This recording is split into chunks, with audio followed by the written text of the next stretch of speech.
"75 games into the 2014 baseball season, you've seen your Phillies provide flashes of success and accomplishment, moments of elation, and a franchise milestone of grand individual achievement. Just shy of the midway point of the season, the flashes need to become the norm, and they need to find a way to start happening at home."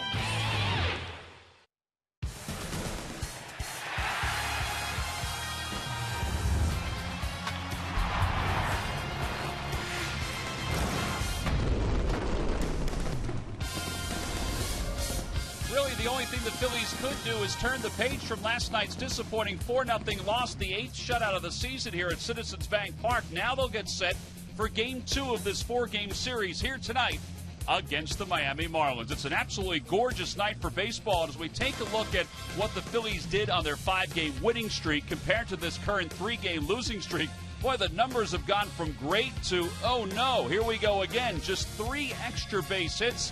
And the starters' earned run average, although that hasn't really been the biggest problem, is over 4 during this 3-game losing streak.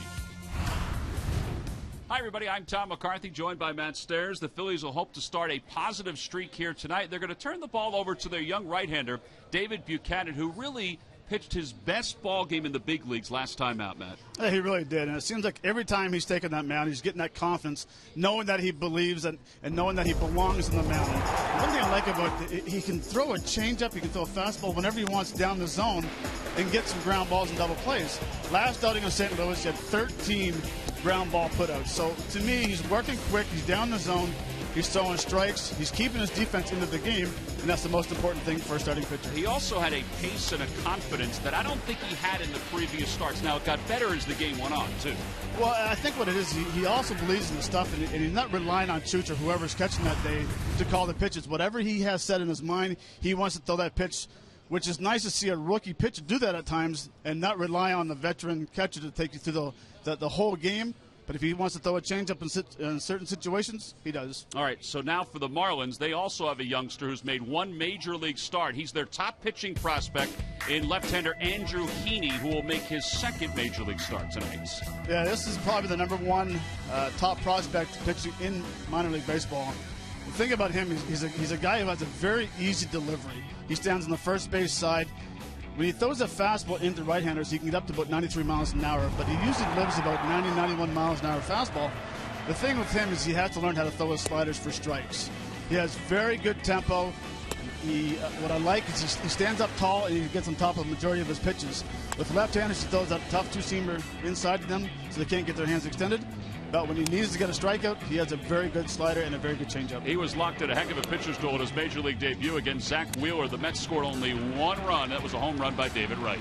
Well, I mean, if you're going to give up a home run, you might as well give one up to David Wright. And it was early in the game, but he never got rattled. You know, EY got a base hit, came back Murphy with a double play ball. Then all of a sudden he gave up the home run. He settled down.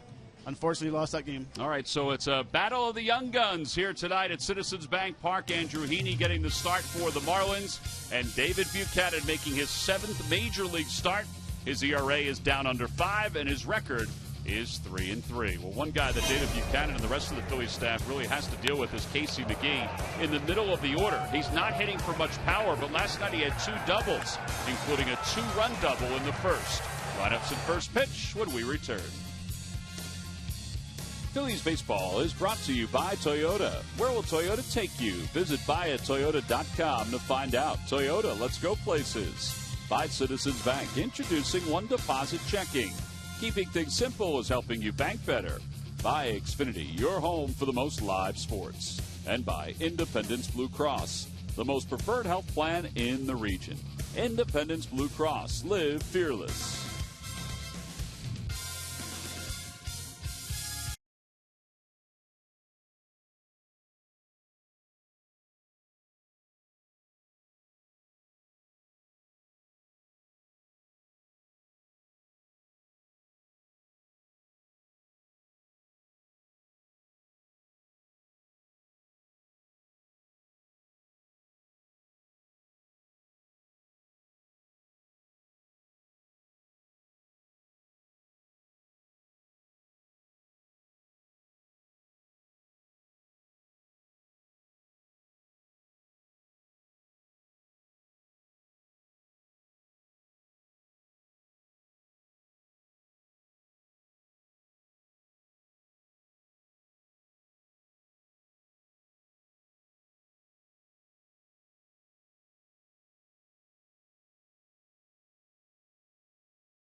Baseball. It's the second game of this 4-game series between the Phillies and the Miami Marlins. The Marlins lineup brought to you by Xfinity, your home for the most live sports. Leading it off in center field is Marisnick.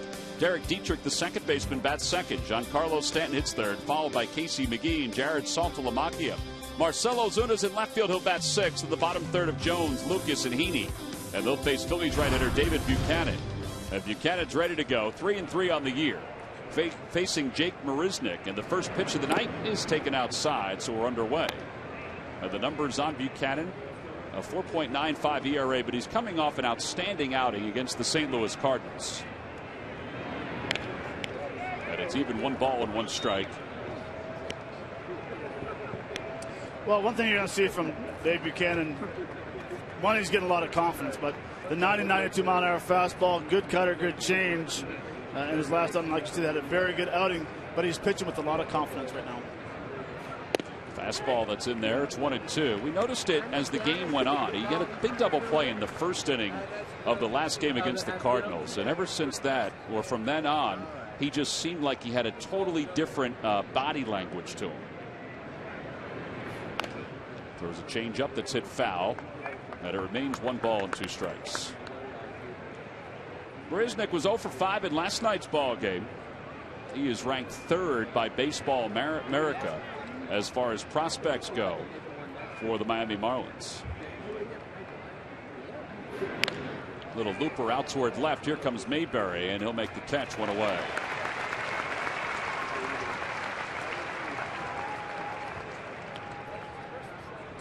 Well, the Nissan keys to the game today.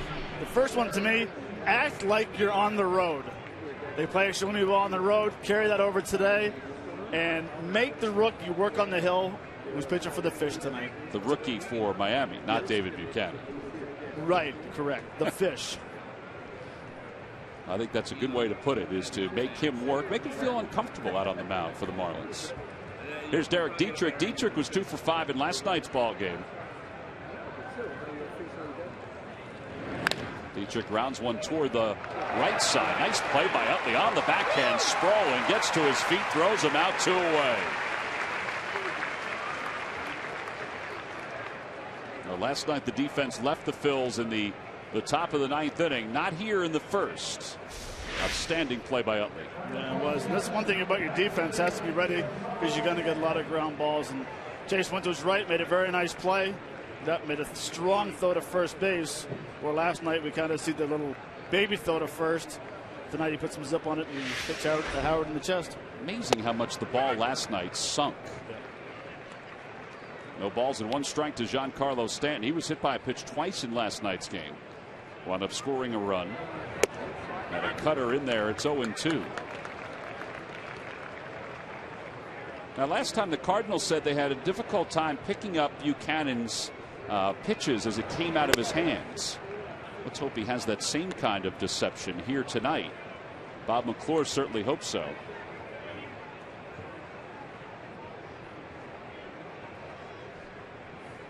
Change up hit toward third. It's a fair ball down the left field line. And that one's going to the corner. And Stanton's going to wind up at second base with his 19th double of the year.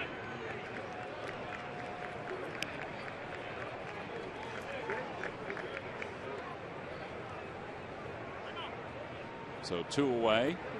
A runner at second base. Well, this is just a pitch that was supposed to be a changeup inside. It stayed inner half, and I tell you, when you make a mistake and it stays inside the ballpark, you should be very happy. But he's got tremendous bat speed. Kind of interesting to see them do a couple fastballs inside, fastball up high in the zone, then came back with the changeup. I thought maybe they might want to come back in with that front door cutter, which froze him on the second pitch. Yeah, it almost looked like he was surprised by the cutter on the second pitch. Here's Casey McGee, and McGee chops one to shortstop. Rollins is there. Should be an easy play. And his side is retired. So a nice job by David Buchanan. He threw just 11 pitches to get through the top of the first. Middle of the first, our first look at Andrew Heaney of the Marlins, the rookie left-hander, when we return.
Last night at this point, the crowd had been taken out of it somewhat because of the 2 runs the Marlins put up in their half of the first.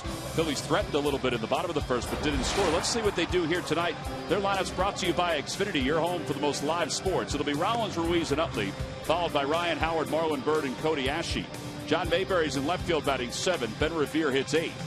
At batting 9th and pitching is David Buchanan. And, of course, they'll face 23-year-old left-hander Andrew Heaney. He's a college kid out of Oklahoma State. First-round pick in 2012. He's arrived very quickly, which in this day and age, a lot of college pitchers arrive very quickly.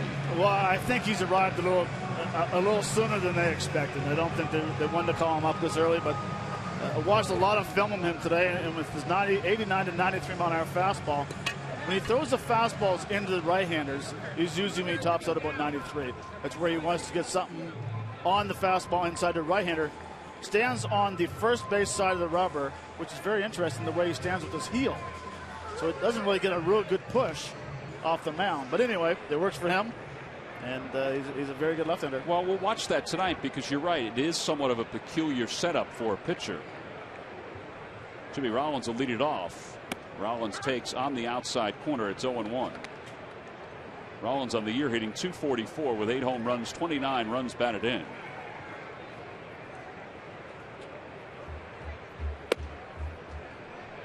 Try to check his swing. They appeal. He did go, says Jim Wolf.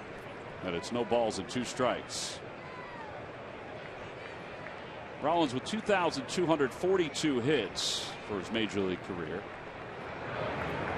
Well, that ball got a piece of him, so he's aboard. It's the first batter that he's hit in his 2 starts.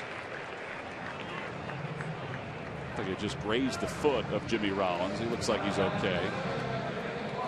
Now the game of whether you can run on him or not. Saltalamacchia had a nice night last night behind the plate for the Marlins. Whether that continues with a different pitcher, well, we'll have to wait and see.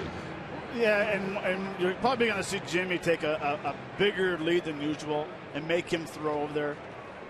That way, he'll give everyone on the bench what kind of move he has. But nowadays, with all the scouting reports, they pretty much know what he's going to do.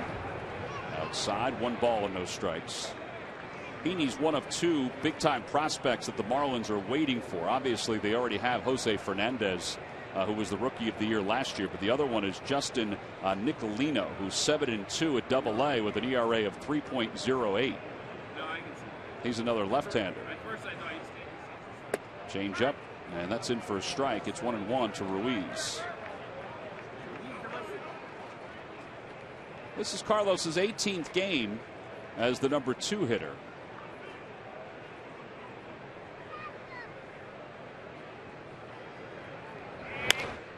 Off the end of the bat towards center field. Marisnick is there. There's 1 out.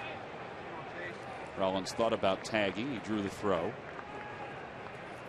And then I'll bring Chase Utley to the plate. I think it's safe to say that there are a couple of guys in the Phillies lineup that need to get going, and Utley's one of them. He's 2 for his last 22. This is by far the biggest funk he's been in this year. His average at 295 with 5 home runs and 33 runs batted in.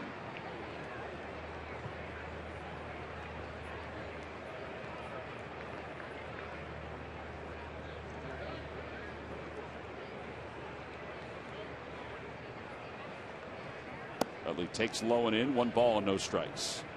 The Lucky McDonald's Phillies home run jackpot contestant is Walt Tucker of Ocean View, New Jersey.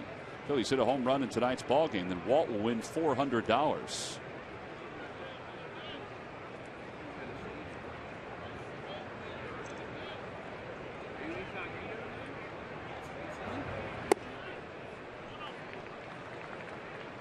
I gotta believe it's a very good night for Walt to win $400. I think we thought last night it was a good night to win $300. I think every night's a good night to win $100. But Canadian it is warm. or American. But it is warm. Yes. A little bit of a breeze right now. 2 balls, no strikes to Utley. On the outside corner, 2-1.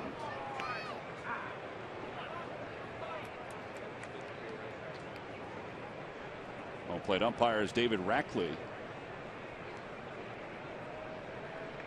Jim Wolf at first. Brian Gorman's the crew chief. Tony Randazzo's around to third.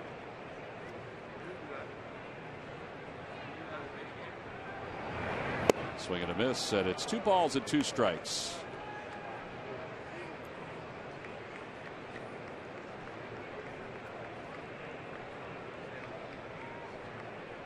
Well, we talked about Chase's struggles of late, and his timing mechanism is when he has that hands in front of his body, and it just seems like he's getting caught in between of getting it back in time. You know, it's just that point where he's not getting back with his hands back far enough where he wanted to get to be in that launch position or that low, and he's caught in between, and that happens. But the thing is, he has such a good swing and such good hands that he can snap out of it real quick. He and Ryan Howard both have scuffled somewhat over the last handful of games. 3-2 pitch. We'll have to wait as Heaney throws over to first. Rollins obviously a threat to run with the count. 3 balls, 2 strikes, 1 man down here in the bottom of the first.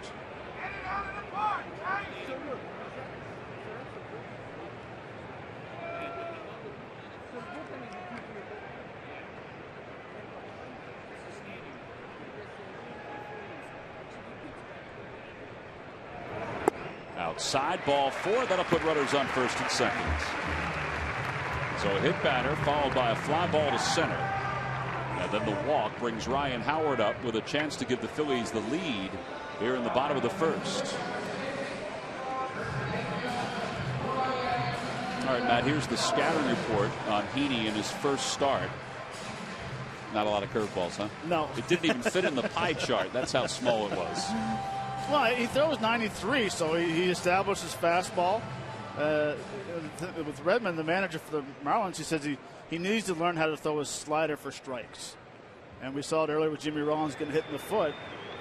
That's where, once he can control the slider, they'll do a lot better. You think they've rushed him to the big leagues out of necessity?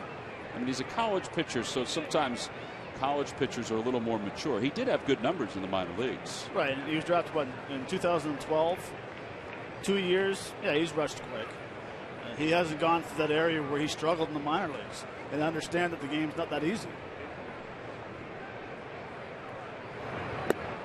Howard out front, and it's 0-1. Well, there's a curveball. Howard was 1 for 4 in last night's ball game. Ryan talked about some of the balls that were hit hard in last night's game, and it was true. There were a number of baseballs that were hit hard that were caught. Marcell Ozuna, the left fielder, was very busy. Runners go. Pitch is taken outside. Saltalamacchia's throw goes into foul territory. Rollins doesn't know where it is. Now he's going to head home. He's going to score. Utley to third. Phillies lead it 1-0. Stolen base, E2. 9th error of the year for Saltalamacchia. The Phillies are on top early here in the bottom of the first. Well, it's nice to see the being aggressive on the bases, and Jimmy had a very good jump, but you can see Pete helping out a lot right there, telling him to go ahead. But you can see he had a tremendous jump. I still don't understand how pitchers allow base runners to steal third base that easy when they say it's the easiest base to steal. Howard is fooled by another breaking ball. It's 1-2. Now the board lists that as a slider. It's at 80 miles an hour, so that's usually what dictates slider or curve. That looked like a curveball. Yeah, and I mean it's more of a, well, we'll call it a slurve. Yeah. Threw another one, and Howard struck out. So there are 2 outs. He's trying to get that run home from third. They'll have to try to do it now with 2 outs. Well, he just threw 3 pitches to the exact same spot, going away, and had Ryan committing, almost looking like he was thinking fastball and had to react to an off-speed pitch.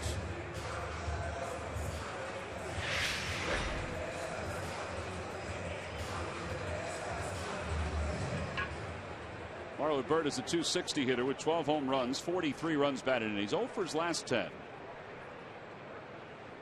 Phillies lead at 1-0 as Jimmy Rollins scored on a stolen base and an error by Saltalamacchia. At a play to the right side, it's 0-1.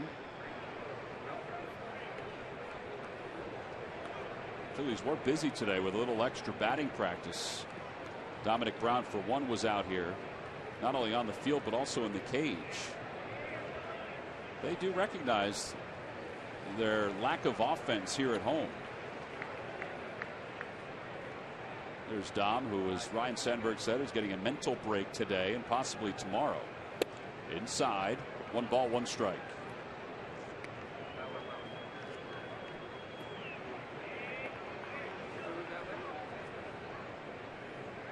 They like that when Jimmy's moving like that. 12 stolen bases. 1 ball, 1 strike to Bird. Out of play, 1-2.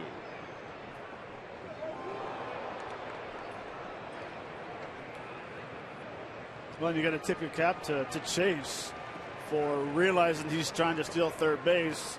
He's the trail runner, but still getting a chance to get to third base in scoring position for Ryan for the last hitter, and for Maryland Bird with 2 strikes or 2 outs. Sorry.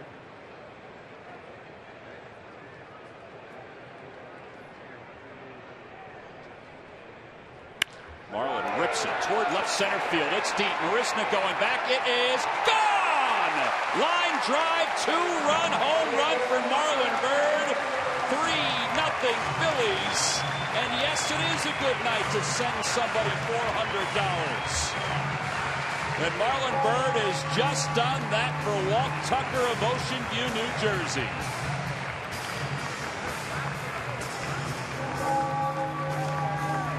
th home run, 45 runs batted in. This is just a fastball, and he went out and got it. And what I like to see right here is that when you're struggling in your last 0 for 10, you want to stay in the big part of the ballpark. And Marlon Bird realizes he has power to all fields. Crushed one over the State Farm sign in left center. Cody Ashe's the batter, and Ashe takes a breaking ball. State Farm, is that considered left center or center? I think that's just to the left of center.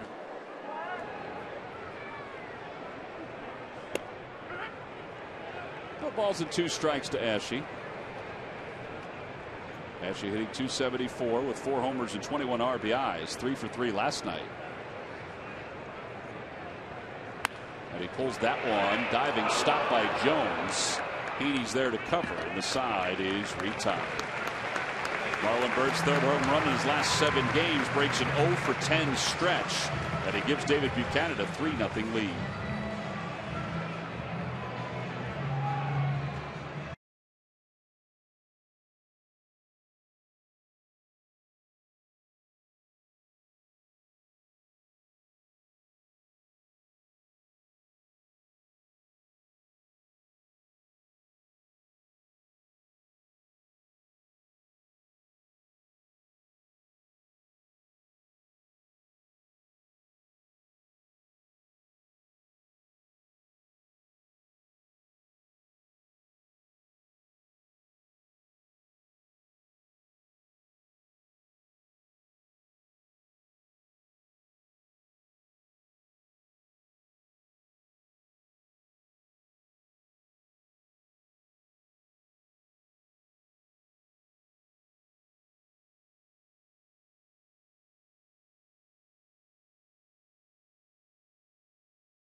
Thanks to a 2-run home run in the bottom of the 1st inning. So now as we go to the top of the 2nd, David Buchanan has a 3-run cushion to work with as he faces Jared Saltalamacchia. Saltalamacchia was 0 for 2 last night. He walked a couple times. And it's 1 ball and no strikes to him. Saltalamacchia, world champion last year with the Boston Red Sox. Free agent this past offseason, signed with the Marlins. They were looking for a veteran catching presence to complement Jeff Mathis, another veteran.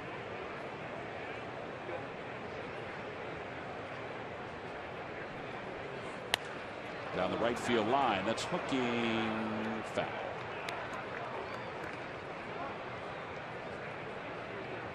Two balls and one strike. It's interesting if you watch the defense. No balls, no strikes. And all of a sudden 1-0, they started creeping over. 2-0, all of a sudden the defense starts moving. Everyone to the left. It's like a little game out there. What if the hitter sees that? Well, you would know if the hitter sees that as it's happening. You do. You see it. Oh, you can't miss Jimmy walking behind the pitcher. He's just taking a little Sunday stroll out there.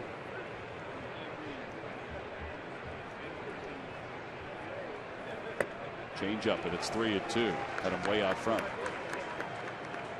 Toyota Major League Scoreboard. The A's are leading the Mets 1-0. Yoenis Cespedes has an RBI double.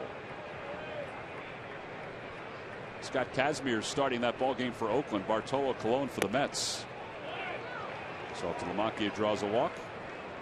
Marcelo Ozuna's coming up. It's time to check in with Murph for the first time. Murph. All right, thanks, Tom. Well, certainly good news to see the Phillies scoring first in a ball game. They are 22-12 this season, 10 games over 500 when scoring first. In fact, on the last road trip, they scored first 5 times. They won 4 of those ball games. And Ryan Sandberg was asked about certainly for obvious reasons scoring first is a good thing, but he really believes it helps his pitching staff. He said, when you get a lead early in the game, it adds a little bit of energy to the dugout, but then the guys can go out and not have to fear about making a mistake on every pitch. It allows them to be more aggressive in the zone and allows them to go out and pitch to contact a little bit more as well. So getting that early lead for the Phils has certainly been a good formula so far. They're hoping it stays that way tonight. Yeah, I'm with him as far as the energy goes. I think it can only help. There's more conversation. You saw Jimmy Rollins chatting with Larry Boa. There was a lot of smiles when Marlon Byrd came back. I think there's some truth to that. There's a boost to it. Yeah. You're not just sitting there scratching your head saying, oh, no, here we go again. Yeah, Tom, you're right. And if there's one thing that I noticed last night, that when the Phils, fell behind early, it was awful quiet in that dugout in the second, third, and the fourth innings. Not a whole lot of chatter, as you talked about, not a whole lot of conversations. And, that's probably something they need to work on, something that they can continue to get better at. But already in the dugout when Marlon came back in, certainly a lot of high fives, and hopefully that energy keeps up.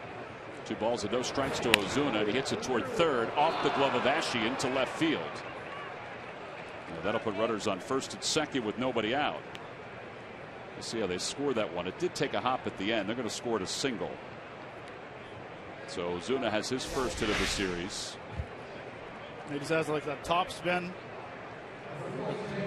Didn't come up. It would have been interesting to see, but it did have that top spin, and it hits that second or third bounce and picks up speed. And I imagine if you talk to Ashe, he'd probably say he should have had it.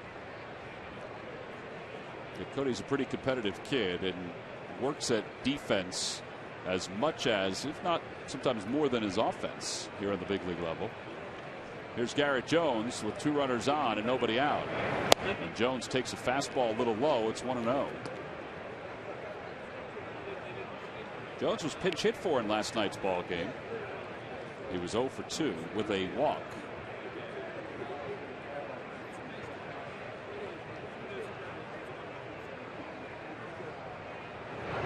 Change up.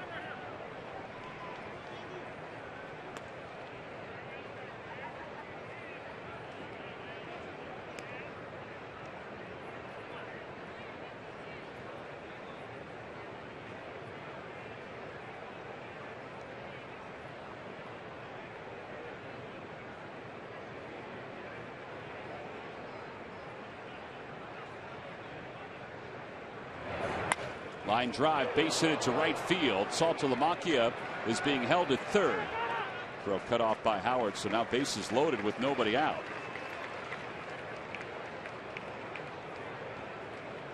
So 2 hits and a walk.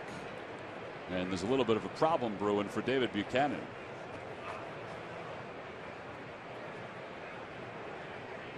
That base hit, by the way, for Garrett Jones ends an 0 for 14 stretch for him. He had just finished up a homestand in which he was 3 for 30. And now they'll see if they can get Ed Lucas to maybe bounce into a double play. They'll allow a run to score if they can get 2. They'll allow the run to score if they can get 1. Lucas playing shortstop again today for the Marlins. Danny Echeverria went back to Miami for an MRI. That sore elbow that we talked about. Marlins thought he'd be able to play today. Well, not so much. Went back for the MRI and apparently has a tricep strain, so he's probably going on the disabled list.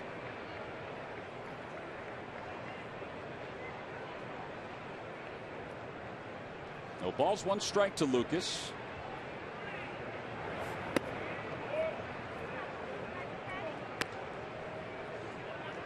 Last 2 pitches, I like the adjustments he's made. He's getting on top. He's getting that ball down the zone. Besides the ball that Jones hit the right field, everything up has been up in the zone.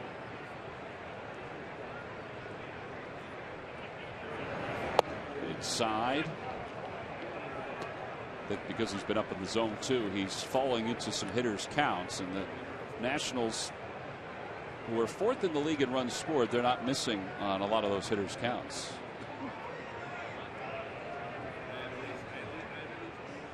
Two balls and 1 strike. Little floater out toward right field. Utley going back. He's under it. Makes the. Oh, he dropped the ball. The throw to the plate to try to get Saltalamacchia is not in time. It pulled Ruiz off the plate. And it's a 3-1 ball game. The infield fly rule was called, so the batter's out. And the base runners, they advance on their own recourse. And it paid off for the Marlins that Saltalamacchia went. So there is 1 man down on the infield fly. Dudley just took his eye off the ball. It was almost like he was peeking towards third to see if Salty was going to tag or end up doing or something, but just going to hit the heel of the glove, and right there he just peeked the last second. Ryan Sandberg, I believe, is coming out because I think that they want to see if Saltalamacchia was out at the plate, or since it was an infield fly, when he took off from third. Now, it's technically an infield fly, but the fielder dropped the ball, so it doesn't technically count. Well, we'll wait and see. Well, I think they're going to appeal third base. Yeah, I think they're going to appeal third base. I guess it does technically count that if he tags. Yep.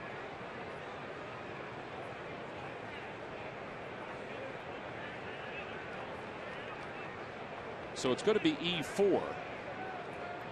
I don't think that technically counts. I don't think that he has to tag up. I think because he dropped it, he's able to advance at any time. Right. I think the Phillies thought that he had left early based on it being an infield quote-unquote fly. Well, it's a 3-1 ball game, and now Heaney is the batter.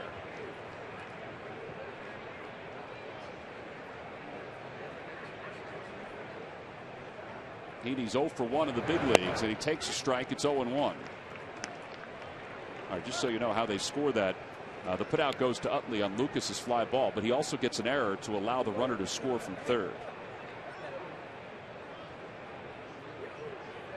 And there's no RBI given to Lucas.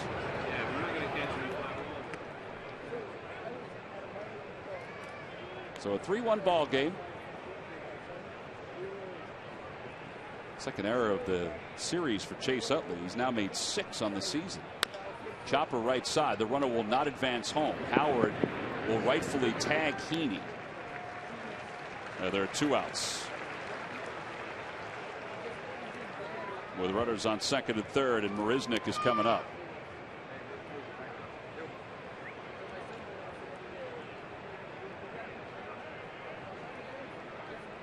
Yeah, with Chase dropping the little infield fly pop-up, then they wanted to appeal third base. Well, Buchanan went way too early to do the appeal.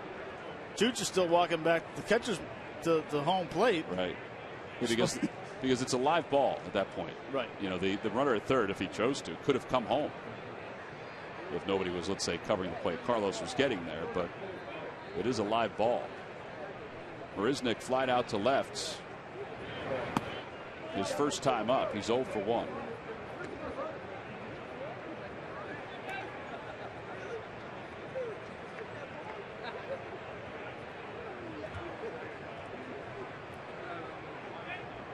Runners lead off second and third. It's 3-1.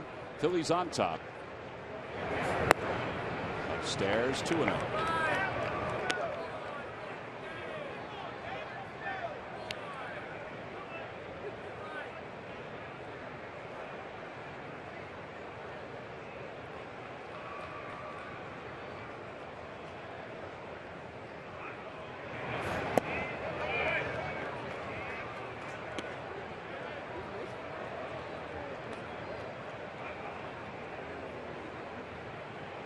Derek Dietrich is on deck.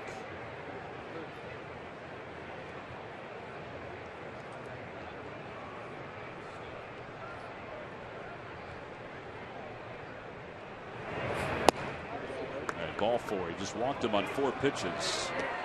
Then I'll reload the bases. It's the second walk issued by Buchanan. Coming out to the mound is Bob McClure to talk to his young right-hander.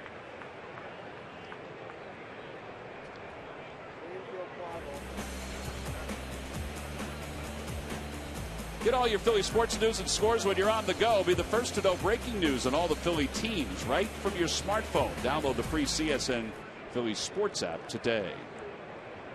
All right, they can still get out of this by allowing just the 1 run.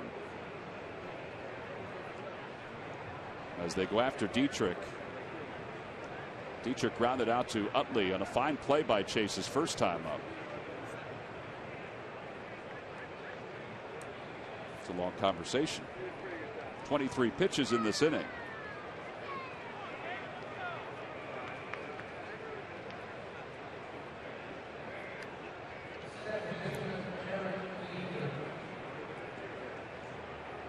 Dietrich played 13 games down at AAA when the Marlins sent him down when Rafael Furcal came back. He had 340 while he was down there.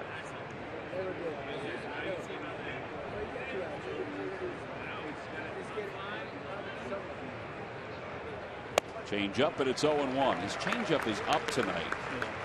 And that's where he's got to somehow figure how to get it down. Well, and it also starts with his velocity's up. The pitch prior to that was 94 miles an hour, 95 miles an hour. So it seems like he's overthrown. He just needs to get back down that strike zone. Tommy made a good point. He was 1 pitch away from only allowing 1 run this inning.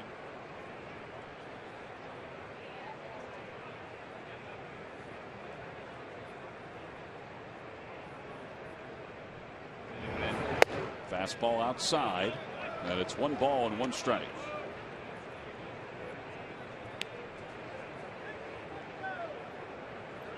Last night, Bob McClure watched as Roberto Hernandez struggled somewhat early on and allowed the 2 runs in the first, and then was able to settle down.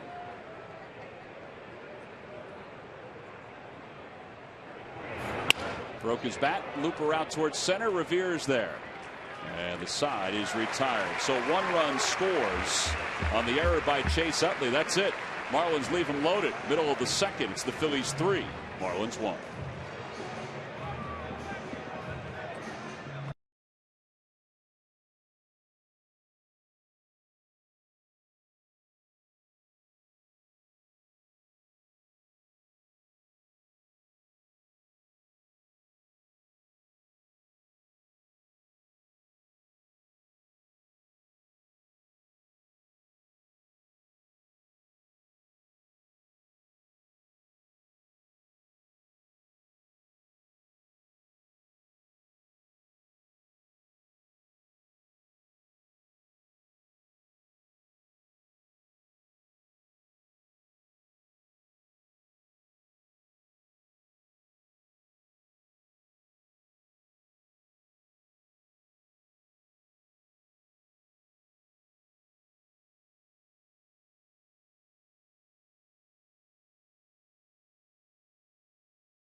at Citizens Bank Park.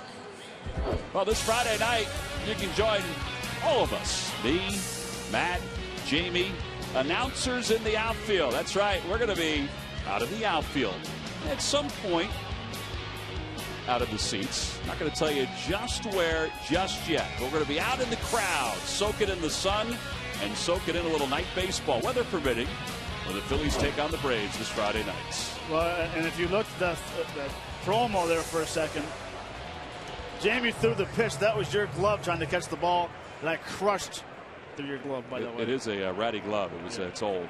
I've had it for a long time. I haven't oiled it recently. Right there. That's right there where what happens when Jamie hangs a fastball.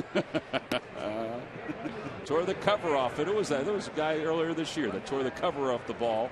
Milwaukee and Pittsburgh were playing each other.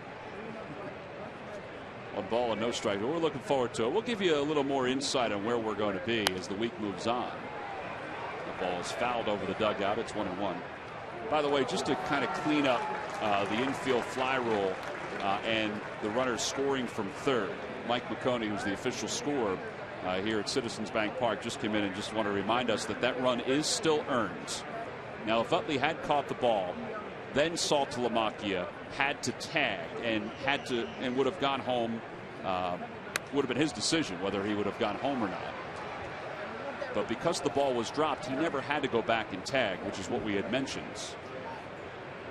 Now, whether David Rackley and Ryan Sandberg discussed something else, I don't know. But they did try to appeal, and the third base umpire, Tony Randazzo, just shook his head at Cody Ashe and basically said he doesn't have to tag. 1 ball and 2 strikes to Mayberry. And he's down on strikes. 1 away. Second strikeout for Heaney.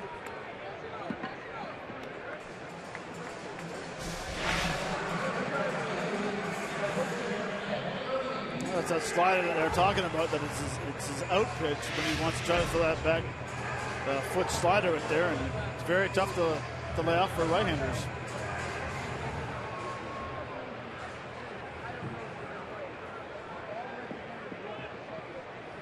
So now Ben Revere, 273 hitter. Outside, 1 ball and no strikes to Revere.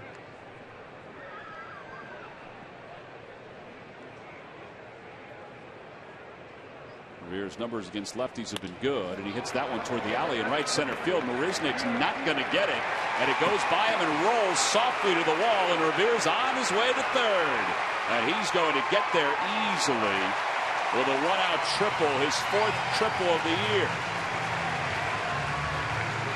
He has as many triples as he has doubles.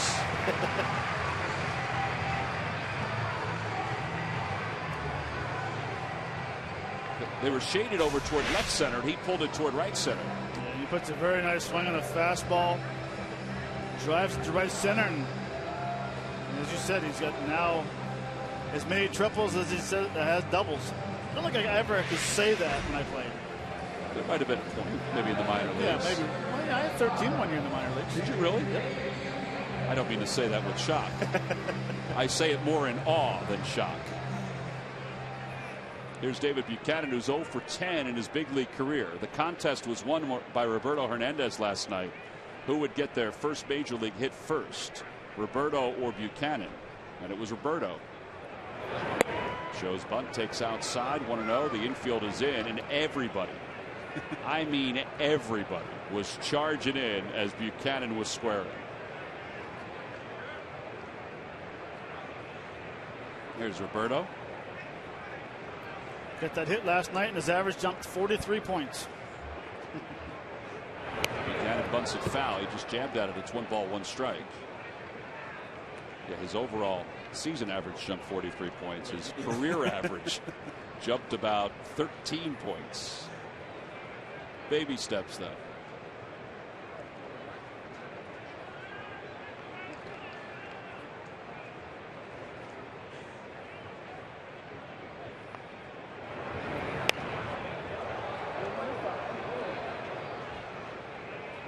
Ball and 2 strikes to David.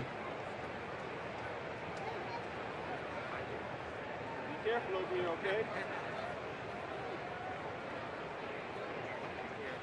Revere leads off third.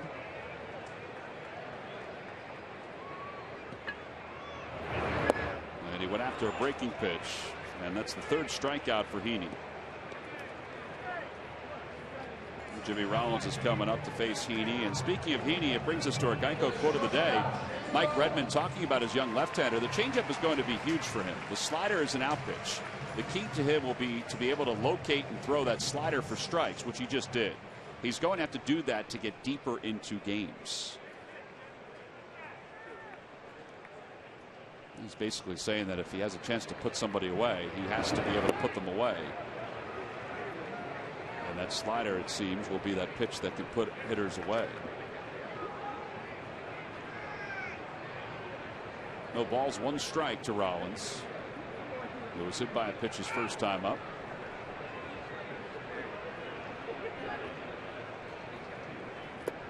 Oh, 0-2. Well, there's that slider. That's two of them.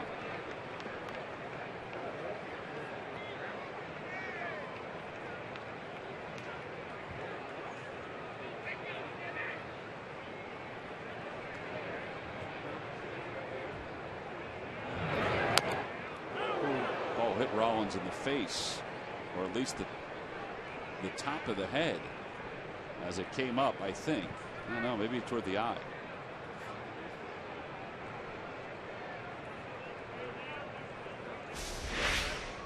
There's a slider down and in, and right in the eye. What do you call an eye burger? An eye burner or eye burger? Burger.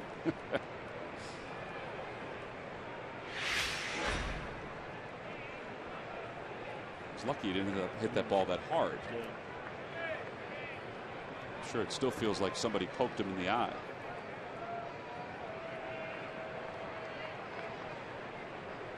So he's trying to get that run home from third with 2 outs. Inside, 1-2.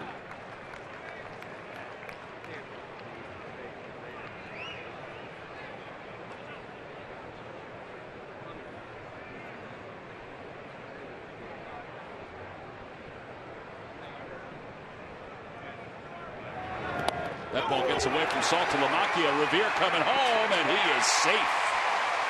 That ball just ate up Saltalamacchia. It's the 18th wild pitch that has been thrown while Saltalamacchia has been catching. There's nothing he could do about that. And it's 4-1, Phillies on top. I mean, you see Ben has a nice secondary lead, but that ball was, if anything, he should have just dropped down and tried to block with his chest, but it ricocheted off the shin guard, and Ben scored easy from third base. Rollins takes inside, 3 balls and 2 strikes. Ruiz on deck.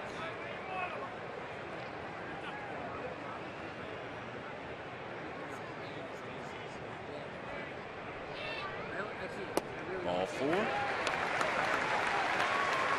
Second walk issued by Heaney.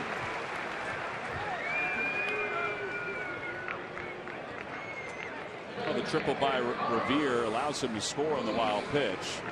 Phillies and the Marlins will face off again tomorrow night. It's African American Heritage Night here at the ballpark, presented by the Sound of Philadelphia. Thursday after the ball game, it's the Xfinity Fireworks Show. You can get tickets for the next 2 games against the Marlins by going to Phillies.com. Rollins goes. Well, he was going on first move, and there's no throw. That's his second stolen base. He has 13 on the year. I mean, he read that beautifully. Well, and he was at first base the last time and got a read on him, and he knew as soon as that leg was going up, time to take off.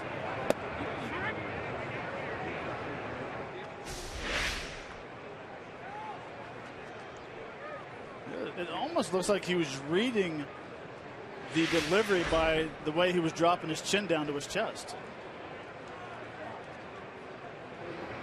Outside, 2-1. Yeah, he certainly saw something. 438 steals for Jimmy Rollins ties him with Ed Delahanty for second place all time for the Phils.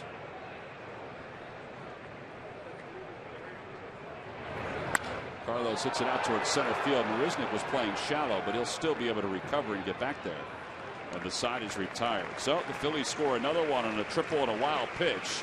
Jimmy Rollins, meanwhile, continues to move up the ranks in Phillies history. David Buchanan has a 4-1 lead.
On to Phillies.com. Go to the fan section for all the information, and please submit your answer on the subject line. All right, Matt, here's the question. Which Marlins pitcher earned the win in Game 6 of the 2003 World Series against the Yankees? Game 6 of the 2003 World Series against the Yankees. Answer will be revealed a little later on. There's Giancarlo Stanton to start things off. Takes low, 1 ball and no strikes. All right, Buchanan's got a 3-run lead to work with again for the second time.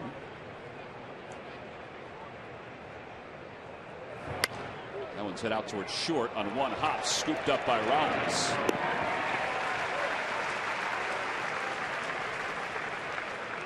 Seriously, everything he hits hard. It's as if he's a man playing sometimes on a little league team.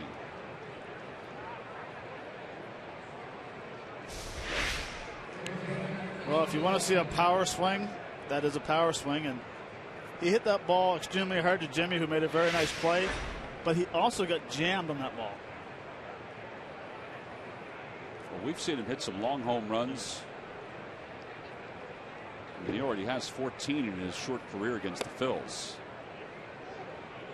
He's just different. Casey McGee grounded out to shortstop his only time up. He's 0 for 1.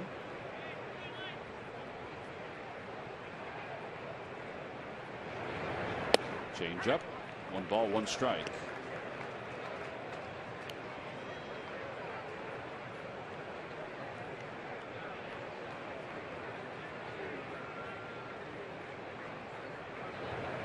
Ground ball toward the hole. Rollins can't get to it on the dive.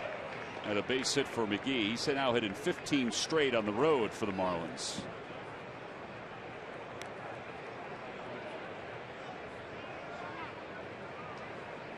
And that brings us to our Mazda leaders, and Casey McGee is leading the National League in singles with 69, 1 more than Daniel Murphy. Ben Revere was the leader for a while,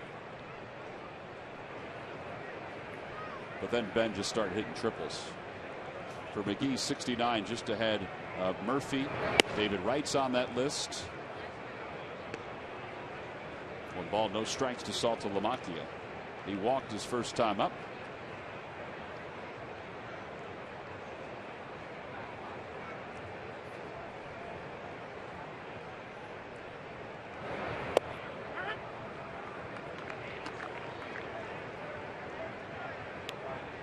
Not very often do you see your top 4 guys leading in singles who are very slow. It's usually guys that can run, that bunt a lot. You know, like you'd think Gordon would be on base a lot. Yeah. Well, David Wright runs pretty well. Average.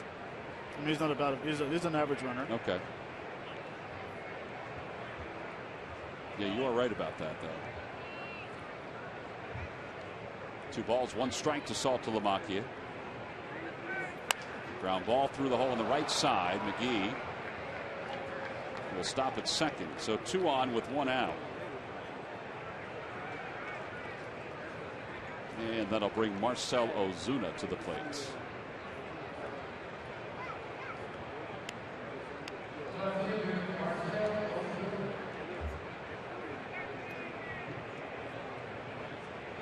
And Buchanan can't get frustrated right now. All 5 hits have been on the ground.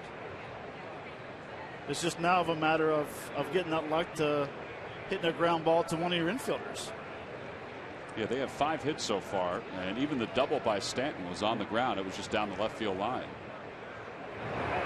Chopper out towards short. This could be 2. There's 1. Utley bare hands, then throws. Not in time. It was pretty close play.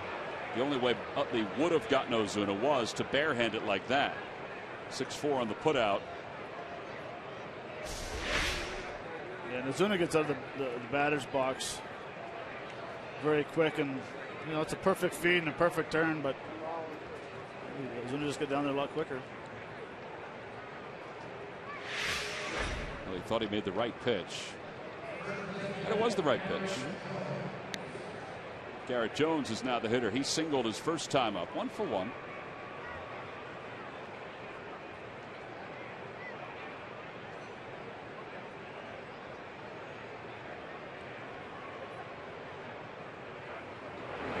Curveball.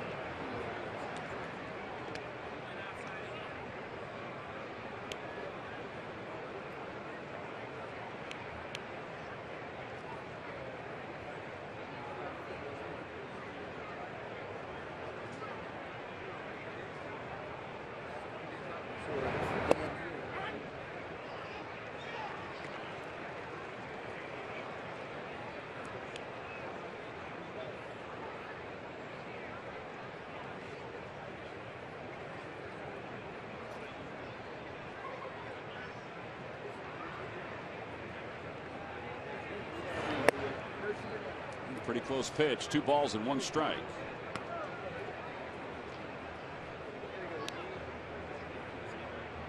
Garrett Jones with 9 home runs, 32 runs batted in. With that base hit that he just picked up, he's hit in 10 of his last 13 against the Phillies.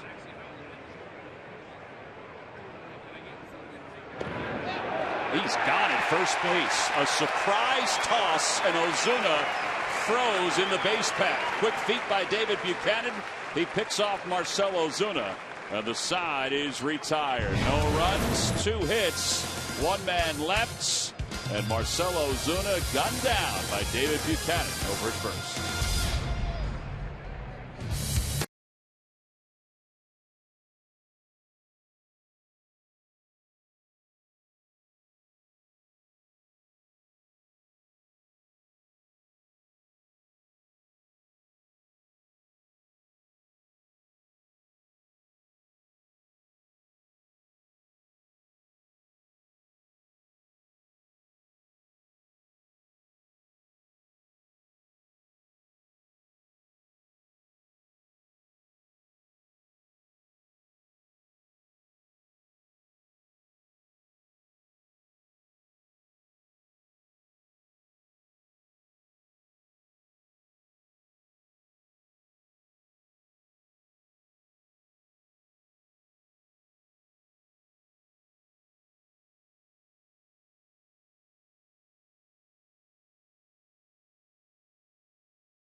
#800 Jeff now for an appointment.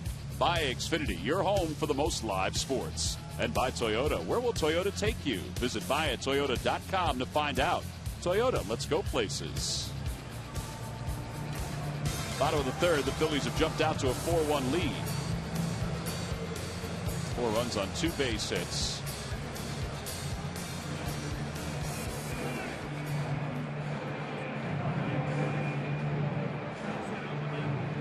Chase Utley will lead it off. Utley walked and scored his first time up. Phillies scored 3 in the first, added 1 in the second. And now here in the third, down 4-1.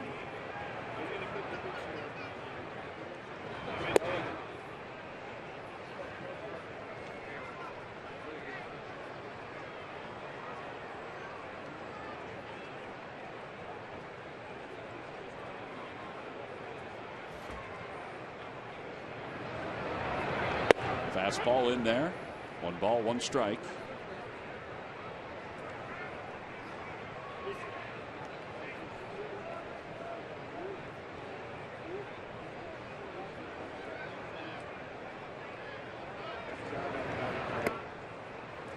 That's where you know his timing's off a little bit, right, Matt? The way he's sort of leaning forward, you know, with his swing. Yeah, and he's almost becoming a tippy-toe hitter right now.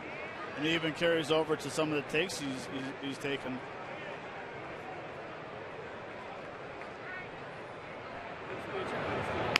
Pulls that one toward first. Garrett Jones a flip to Heaney covering. 3-1 on a putout. Toyota Major League scoreboard. And that's are leading the A's 3-1. Curtis Granderson a 2-run home run.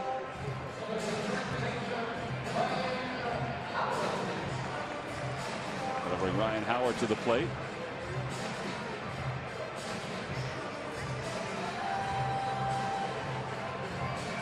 Howard struck out his first time up. 0 for 1.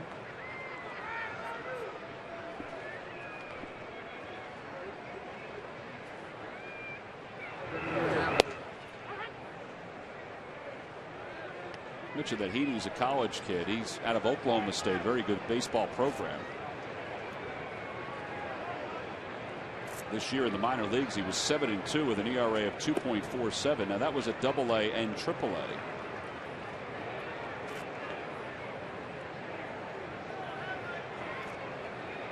Think about the young arms that they've kind of stockpiled in their system. Ground ball to first. Garrett Jones again. Between last night's starter Nate Eovaldi, Henderson Alvarez, who we'll see tomorrow night, Jose Fernandez, who's out with Tommy John surgery, Heaney, and we mentioned the kid Nicolino, who they anticipate will be up in the next year or so. They made that trade with the Toronto Blue Jays where they picked up a bunch of pieces that they hoped would help out, and now that's starting to happen for the Marlins. Here's Marlon Byrd. Byrd homered his last time up, a 2-run shot. On the inside corner, it's 0-1.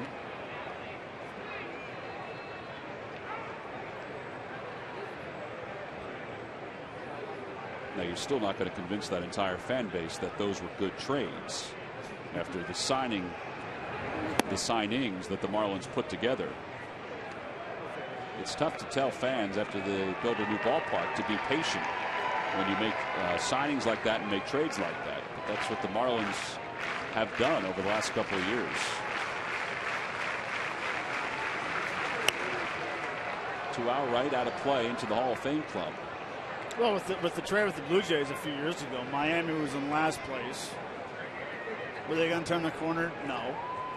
You might as well get rid of that big payroll they had, and now look at the young talent they have. And if they can bring in a veteran pitcher or another veteran position player to help out with Stanton, it'll help them a lot. Well, that was the thought when they signed Garrett Jones and Casey McGee, at least for the short term. Because in the outfield, you think about Yelich in center, or Yelich in left, I should say, and Ozuna in center when they're all healthy. That's a pretty good outfield to back up Giancarlo Stanton. Well, and I mean, McGee's having a tremendous year, single-wise and RBI-wise. but you need to get a big bopper behind Stanton to protect him. So he's going to see more pitches. And I'm really surprised that he has the type of numbers he has already this year. He should have 100. Sorry, Tom. He should have 100 walks by now. Stanton. Yes, he should.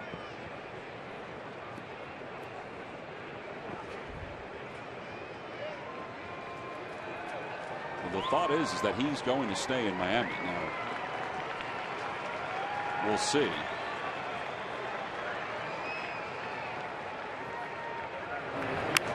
Bird fights it off. It's over the Phillies dugout now to play. 3 balls and 2 strikes.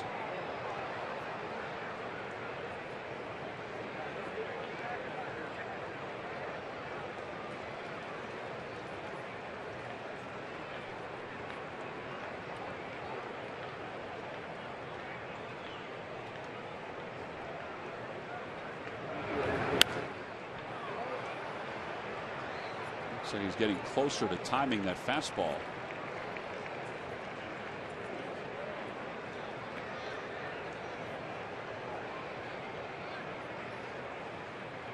Scoreboard reads 3-2. It's actually, according to the home plate umpire right now, 2 balls and 2 strikes to Marlon Byrd. Check swing. And now it's 3-2. They knew it was going to happen, so they put it up there. A little foreshadowing. Kobayashi's on deck.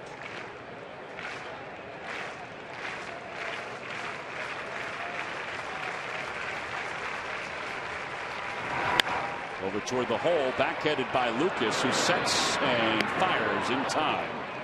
And the Phillies are retired in order. 3 ground ball outs, but they really made Heaney work. At least Bird did. We'll go to the 4th inning here at Citizens Bank Park with the Phils up 4-1.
LM160 label maker for just $9.99. Available exclusively at WB Mason for this special $9.99 price during June only. Who but WB Mason?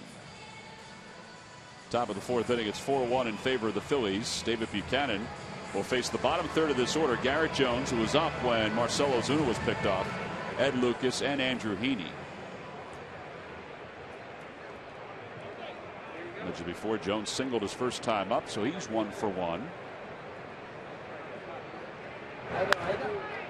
That's a changeup that he hits foul off the railing. 0-1.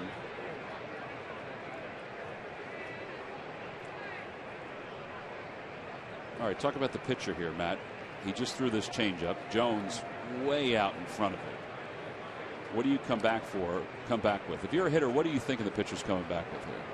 Well, you're going to be thinking maybe a changeup, but let's see, didn't decide cutter right here. You came back with another changeup. Different spot, though? Well, yeah, I mean, he just sped your bat up so you hit a foul ball. Now I'm going to decide I'm going to stay back longer because I have to think changeup in the back of the mind. Sometimes when you sit back longer, Ball gets on you quick with a nice cutter and it'll jam you. Now he's back in a 2-1 count. This is where you want to pull the string and throw a nice changeup right here. Get a roll over to first. Out of play. Went back with a fastball. It's 2 balls and 2 strikes. So I was 0 for 2 there. I said a roll over to. You'll get it, though. You'll get it.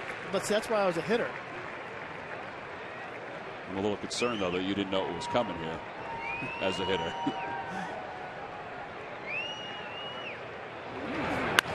Back toward the middle. Jimmy Rollins shaded that way. 6-3 on the putout for the first out here in the 4th. This weekend, the Atlanta Braves are coming to town. Friday, we mentioned that we're going to be somewhere in the outfield sitting, calling the ball game. Well, after the game, we'll be somewhere in the outfield watching the fireworks, brought to you by Xfinity. Saturday's the day-night doubleheader, 2:05 and 7:15. And then Sunday, 1:35 first pitch, the Rothman Institute, Dominic Brown jersey, free to fans 14 and under. Get your tickets now by going to Phillies.com. Here's Ed Lucas. Breaking ball, 0-1.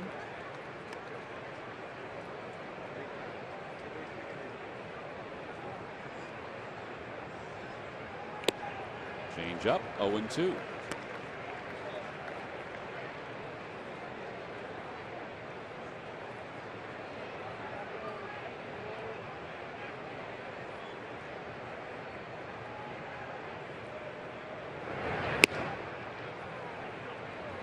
Tom, I'm sitting here thinking, okay, Friday we're in the outfield somewhere. Right. I'm thinking no coffee, no water, no Diet Coke, nothing that day. That's going to be a long run to the washroom. There's a called strike 3. Pretty good placement on that pitch by Buchanan. We're going to get back to that in a second. Buchanan throwing a nice fastball to Ed Lucas, surprised him with that location. Well, and he's starting to settle in. He's getting down the zone. Church gave him a nice target low and away and did that backdoor 2-seamer. Exactly where Carlos wanted it. All right, now here's the thing. Bernie, our camera operator, is out there tonight. Bernie's been out there for years. He knows exactly where we can and cannot go if you need to get something to drink, or if you want to get something to eat, or if you want to go to the bathroom. Bernie knows everywhere to go. And he knows people, too. I mean, that's Ashburn Alley. There's a lot of stuff going on out there. So is that where we're out there? We're going to be out in that particular area, yeah. We're going to surprise you. We'll let you know, though. Just can't go to the bushes, though. You cannot go to the bushes. Well, you can. It might be your last telecast, but you can't. Bernie, the bushes are off limits, aren't they, for Matt? Thank you, Bernie. 3 balls and 1 strike to Heaney. And that's in there for a strike. It's 3-2.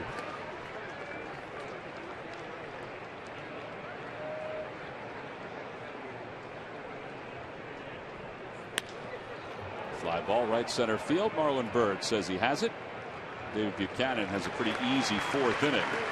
He retires the Marlins in order. We'll go to the bottom of the 4th inning. Phillies on top 4-1. Cody Ashley due to lead things off.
Honda. Visit your local Delaware Valley Honda dealer, shophonda.com. Buy McDonald's. Any size hot or iced coffee is just $1.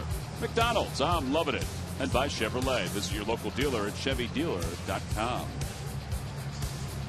It's a beautiful night. It's a crystal clear night here at Citizens Bank Park, Center City. The between innings, A.J. Burnett, who really has taken a lot of these young pitchers under his wing, chatting with David Buchanan. A little positive reinforcement there, talking about a couple of the pitches that he threw. AJ not only can handle two kids playing video games, but he can also handle a young pitcher from Peachtree City, Georgia. He can multitask.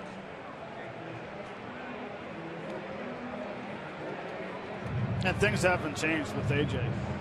When I played with him in Toronto back in 08, he was the same way. The only person he didn't talk to was probably Doc. He didn't talk to nobody. Doc? Yeah. He wasn't a chatty patty, was he? No, he was studying the game too much. Cody Ashley takes outside. It's 1 ball and no strikes. You think Doc talks to the airplane trainers, the pilots that are teaching him how to fly a plane? I hope so.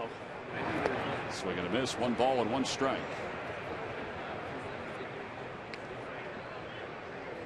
Did you follow Doc the other day on Twitter where he was trying to get the video of his I guess when he was flying, he was trying to get the video up on Twitter, and he was having a couple tough days doing that? Swing and a miss. It's 1-2. I told him that Jamie would be more than happy to help him try to figure that out.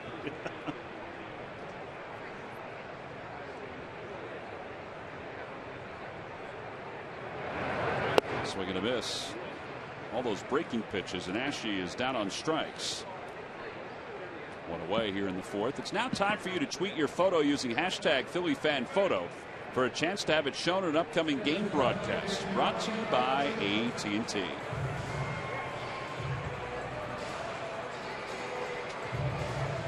So I got to believe they're going to change the scouting report. That is not a slider. You would call that a slurve, right? Closer to a curve.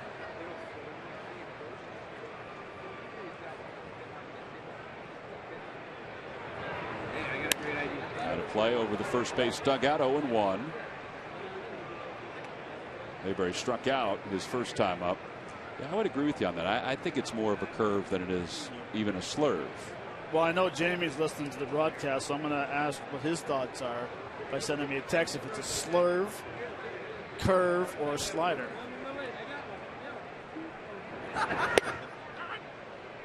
Oh, 2.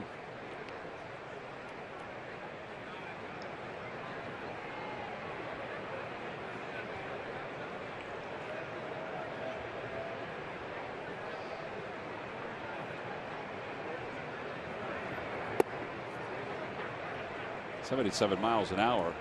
It's listed as a slider.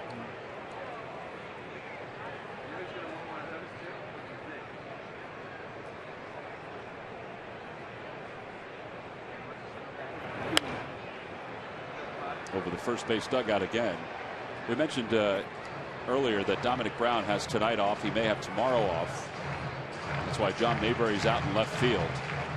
Dominic, as Ryan Sandberg said, I think he just needs to take a step back. It's sort of a mental health day. He took some extra batting practice today. Took regular batting practice today.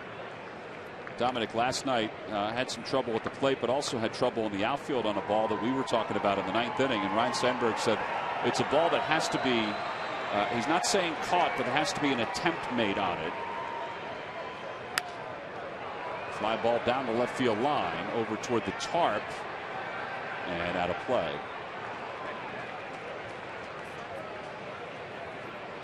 The ball dropped in front of Dominic Brown, and eventually the Marlins scored a couple runs. You know, you and I both watching it didn't think that he needed to dive, that he probably could have just made the catch.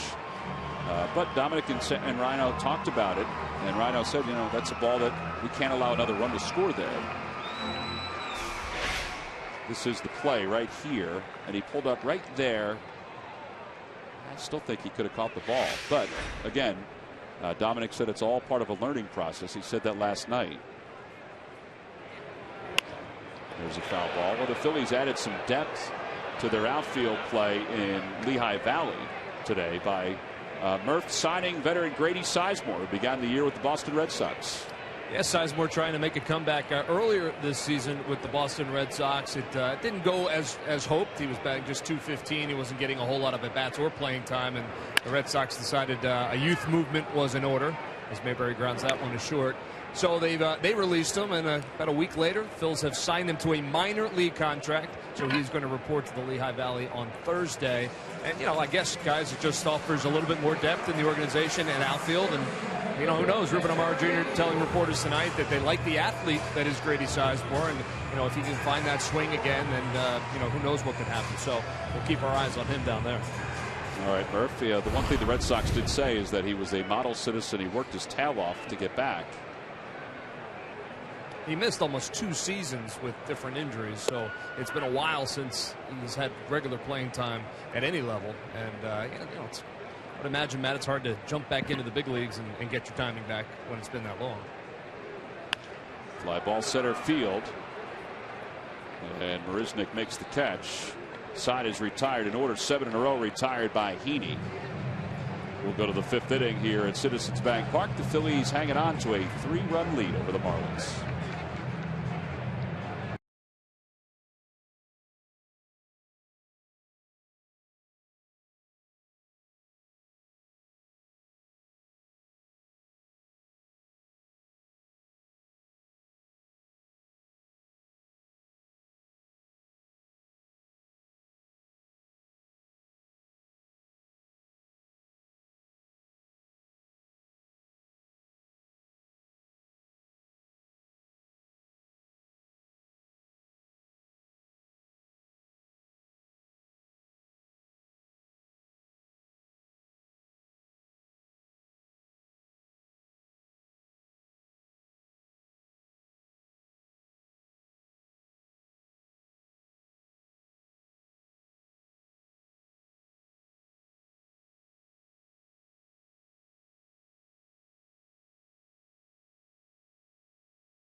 All-Star Game is the best of the National League take on the American League's elite. Don't miss all the action Tuesday, July 15th on Fox.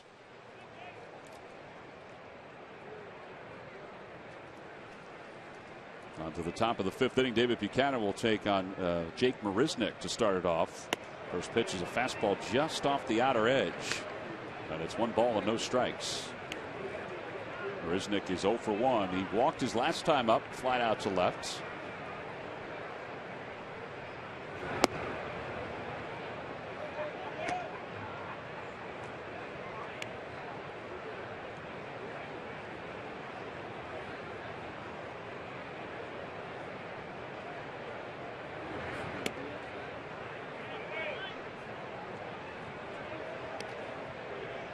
Three balls and no strikes.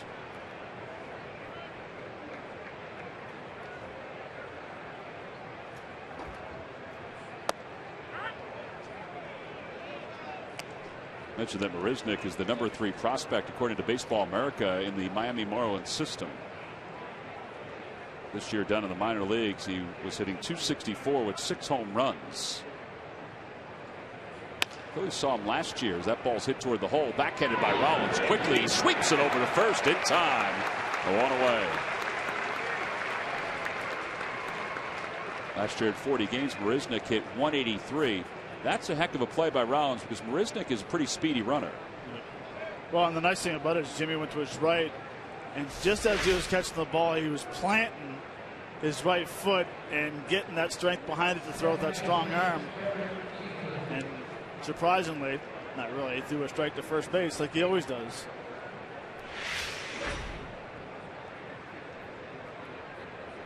Well, another ground ball out for David Buchanan. Now here's Derek Dietrich. He's 0 for 2. He's grounded out. He's fly to center. Outside, 1 ball, no strikes.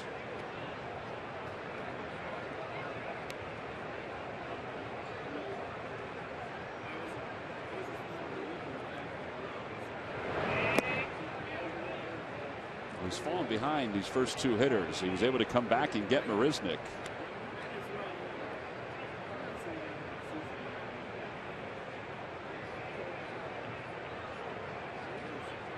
So in ground outs. Matt mentioned his success with the ground balls his last time up against St. Louis.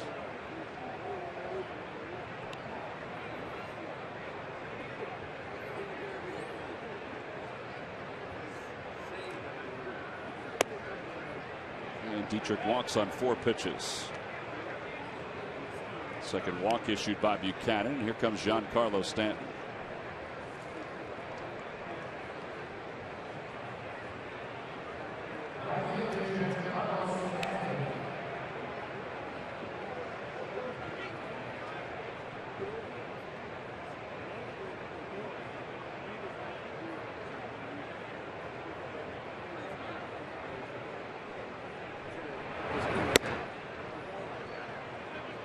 By the way, I said second walk. That's his 3rd walk.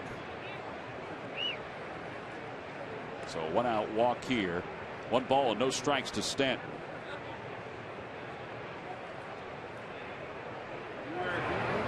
Change up, and it's 2-0.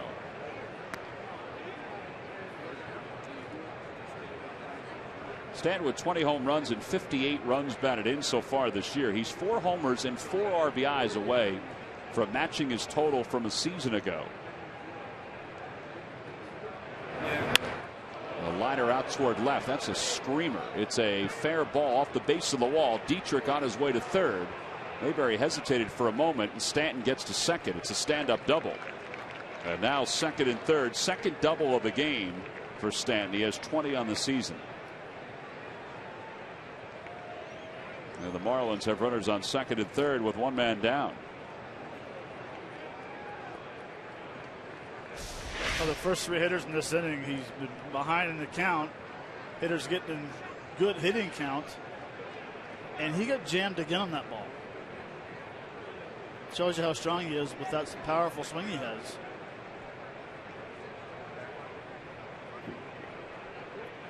Thankfully, that ball had topspin on it. Yeah. Because instead of going up, it was coming down. All right, now Casey McGee, 1 for 2. He singled his last time up. He had 2 doubles in yesterday's game, picked up a couple RBIs.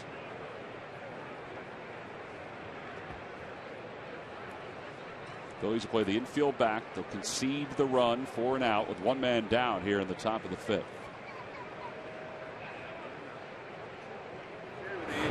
Outside, 1-0.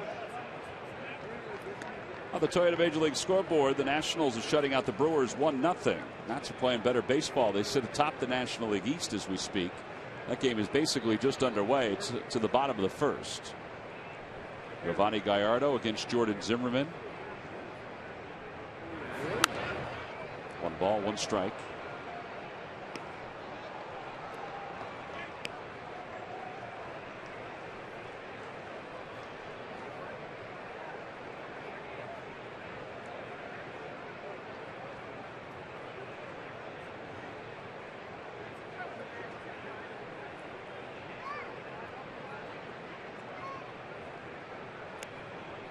They had a long inning in the 2nd. Now 14 pitches here in the 5th.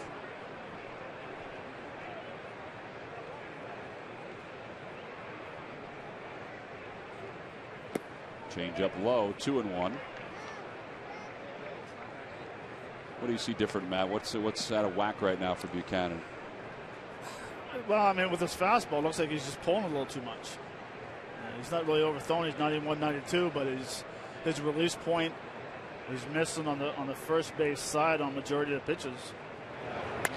Change up, lofted, shallow center field. Tagging from third is Dietrich. Revere will make the catch. Stanton's going to third. He'll draw the throw. It wasn't a bad throw by Ben Revere. Run does score on the sac fly. And it's now a 4-2 ball game. So they get it out. It is an RBI for McGee. Now 47 on the year. And Saltalamacchia will be the hitter with a runner at second base. The ball McGee just hit the center field. Stanton thought about going to third base, but realized that Ben had an assist last night, so he better hold up. I asked Ben, I said, did you think you were going to catch that ball? He said, no, I didn't. He said, it did hang up more than I thought.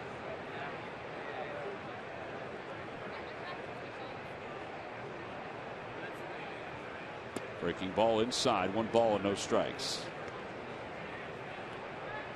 That's the pitch right there we haven't seen a whole lot tonight of the curveball. And if he hasn't been able to throw it for strikes tonight.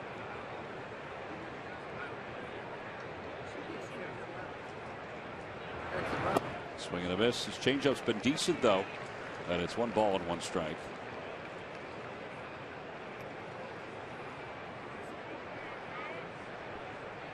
He's really tonight, at least, he's become a 2-pitch pitcher. A fastball and a changeup. He can't really control his cutter yet. And he hasn't thrown his curveball effectively yet. Breaking ball. That's in there for a strike. You just said it. He just heard me. That happens, though, from time to time for starters, right? Where they just settle in and become 2-pitch pitchers a lot of times. Well, we've seen it with AJ quite a bit this year. He's actually been a 1-pitch pitcher at times where he hasn't been able to have the fastball and the curveball working at the same times. You battle through it and hopefully it clicks. Buchanan was walking off the mound. If it was called a strike, I don't think anybody would have objected. David Rackley hearing it from the Phillies dugout. Might have been just a little outside. Just a bit. Just a bit, but Buchanan being a young pup on the mound, stay there and let him call the game.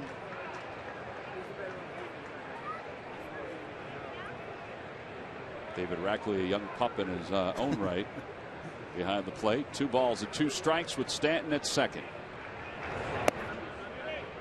Now it's 3-2. Marcelo Zuna on deck.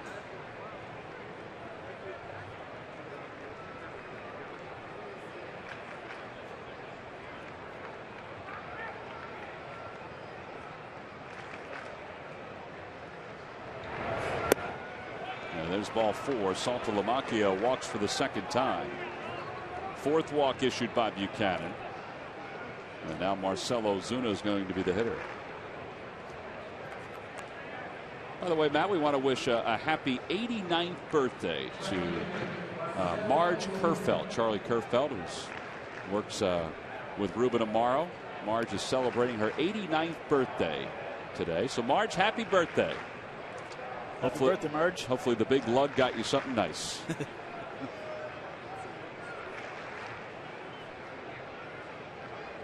First pitch to Ozuna. Change up low. 1 ball and no strikes. Good time for someone to go out and talk to him right now and calm him down a little bit. Yeah, 23 pitches, 16 balls. He's only allowed the 1 run here in the 5th.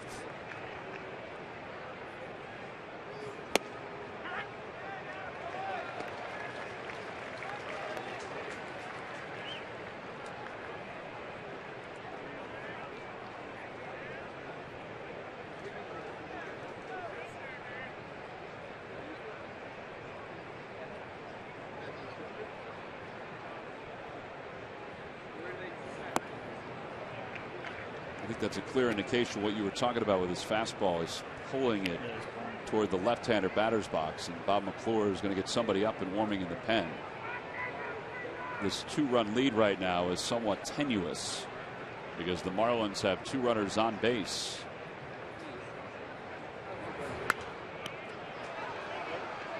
That one was at 93. It evens the count at 2-2. Mario Hollins.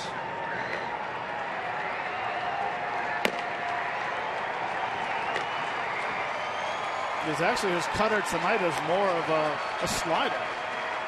There's probably a 10 to 12 inch break compared to me, I think a Mariano Rivera cutter.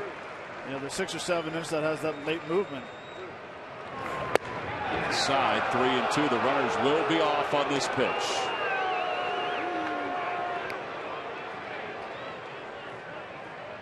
Garrett Jones on deck. What do you think, Tom? Change up or front door cutter? I'm thinking front door cutter. I'll go change up.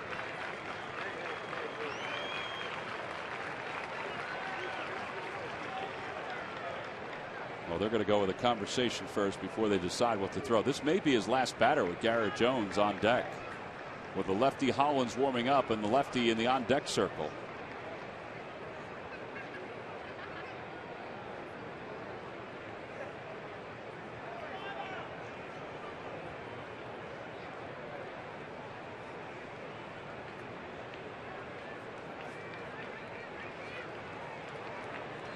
The runners take their lead, not being held on.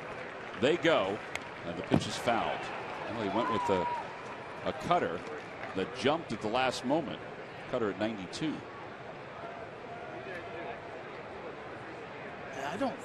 I can't see that being a cutter at 92. I know the scoreboard says it, but I still believe he's just pulling his fastball. He's getting on the side of it, and he's just yanking him a little bit. Runners go again. Change up, swung on and missed. You're the winner, Matt. Marlins leave a couple. It was a long inning. A lot of balls out of the strike zone for David Buchanan, but he gets through it by allowing just one run on 29 pitches.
Answer. All right, either you guys are really smart or we've got to really make these a little more difficult. Here's the question again. Which Marlins pitcher earned the win in Game 6 of the 2003 World Series?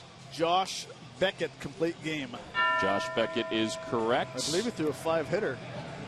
Struck out 9 or 10 people, too. He may have. He was brilliant in that postseason for the Marlins. We have talked about that game quite a bit. Well, tonight, David Buchanan is not throwing a 5-hitter. He's allowed 6 hits, but he has walked 4. We'll go to the bottom of the 5th inning. Ronnie Cedeno is going to pinch hit for him. So he'll go 5, and now it's up to the Phillies bullpen to try to get 12 outs against the Marlins.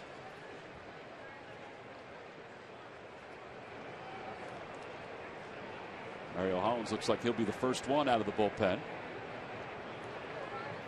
So Ronnie Cedeno is 0 for 5 in a Phil's uniform. Will lead it off. Takes on the outside corner 0-1. Buchanan 5 innings, 6 hits, 2 runs, 4 walks, and 2 strikeouts.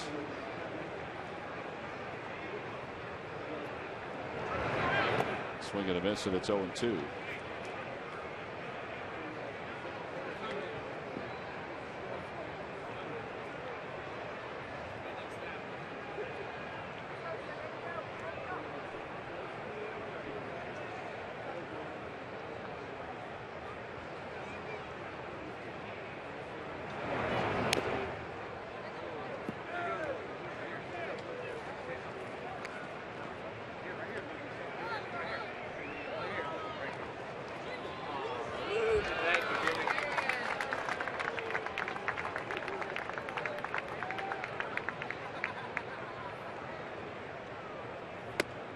Daniel struck out, so one away here in the 5th inning. He's kind of settled in here. Also announced today are the participants in this year's Futures game at Target Field in Minnesota. On July 13th, J.P. Crawford will represent the United States and the Phillies, and Maikel Franco will represent the international team.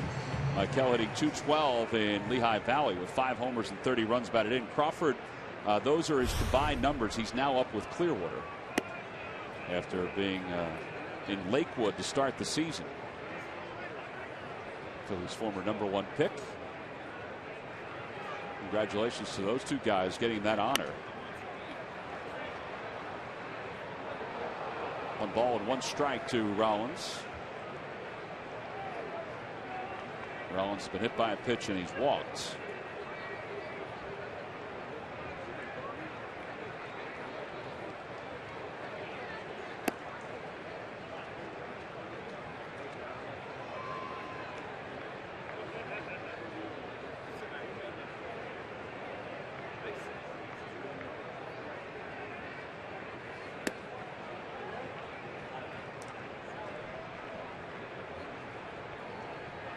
Well, Dave Buchanan's not going to be very happy with his performance tonight. But I always say you walk away from a game with something positive. Hit a base at the left field by Jimmy Rollins is positive. But he kept his team in it and only allowed 2 runs. Yeah, he's got the lead 4-2. And now maybe the Phillies can get something going with 1 out. They've got the batter aboard at first. That's Rollins. Carlos Ruiz, who flied to center both times, will be the hitter.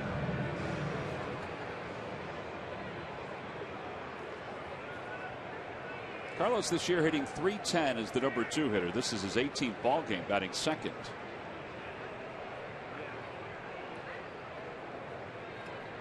Rollins again stole second base his last time with Heaney on the mound. He stole third in the 1st inning. Let's see whatever he picked up on Heaney the last time he was on first. Let's see if it works again here.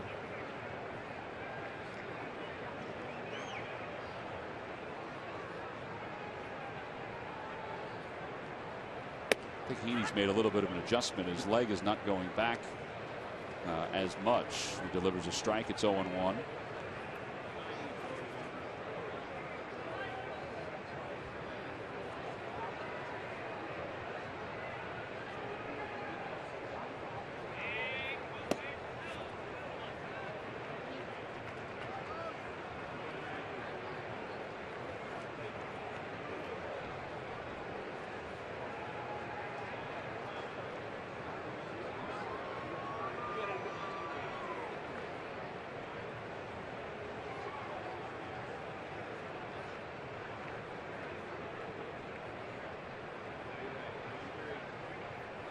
Swing and a miss. It gets away from Salt to Lamacchia, and Rollins goes to second. Well, that's the second wild pitch of the night for Heaney.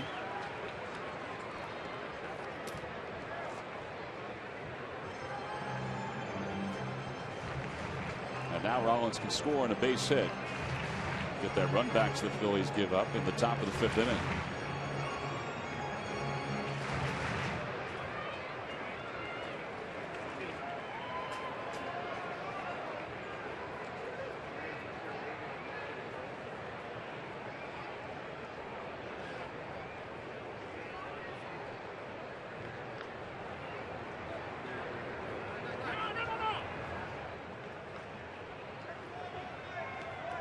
He's keeping an eye on Rollins this time.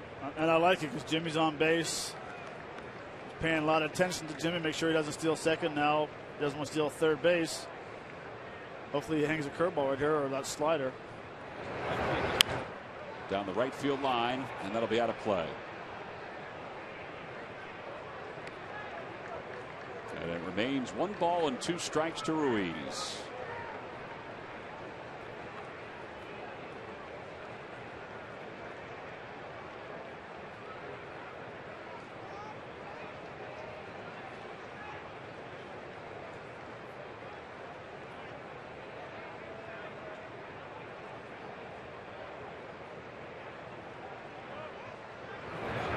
In the dirt, 2-2.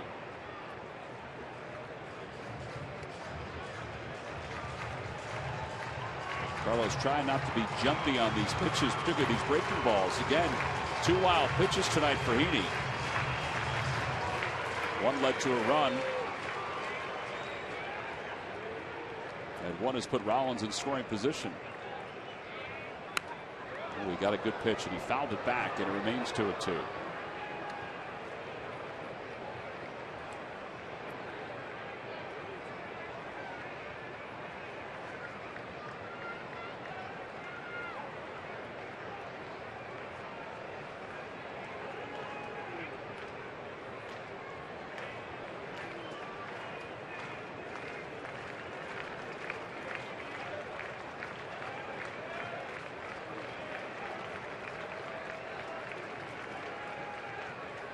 Back toward the middle.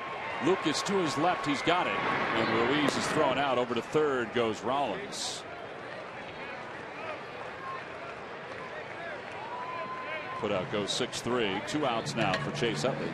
Fans, follow every Phillies game with MLB.com at bat on your favorite mobile phone or tablet. Get live look-ins, instant replay, scores, stats, audio, free MLB.tv game of the day, and much more. Download on the App Store. Visit Phillies.com today. Well, that was a 7-pitch at bat for Carlos Ruiz. It results in a ground out. And now Chase Utley will be the hitter. Utley's 0 for 1. He walked his first time up and scored.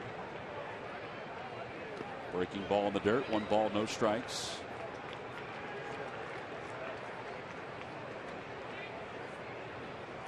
Tom, what do you think? 2 outs. Chase has him swing the bat real well lately. Bunt for a base hit to third base with McGee playing way back. Or actually moved in. He's too busy talking to Jimmy, that's why. Okay, Rollins has a short lead off third right now. He pulls it toward first. And Garrett Jones, a flip to Heaney covering the side. He's retired. So the Phillies threaten but do not score. No runs, 1 hit, and 1 man left. 5 in the books here in Philadelphia, with the Phillies up 4-2.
Getting it done out of the bullpen. A tough start to the season has turned into a major resurgence heading to the halfway point of this marathon. Since the first month of the season, the relief corps has been a strength for the Phillies, generating an ERA and opponent's average amongst the best in Major League Baseball. While the newest member of the pack is living up to his billing, from mid-relief to closer, each reliever has done their job. And it's brought to you by Independence Blue Cross. Live fearless. Well, it's appropriate now that the bullpen will be tested. They need to get 12 outs here tonight with the Phillies on top 4-2. First up is Mario Hollins as we begin the 6th inning. Hollins, 30th ball game, 1-1, an ERA of 2.36. And he's going to face Garrett Jones, Ed Lucas, and then the pitcher's spot.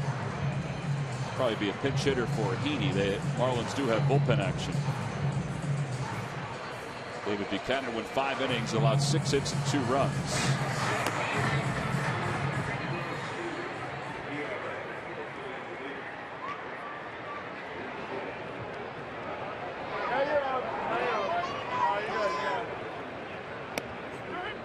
First pitch is a breaking ball from Hollins. It's 0-1.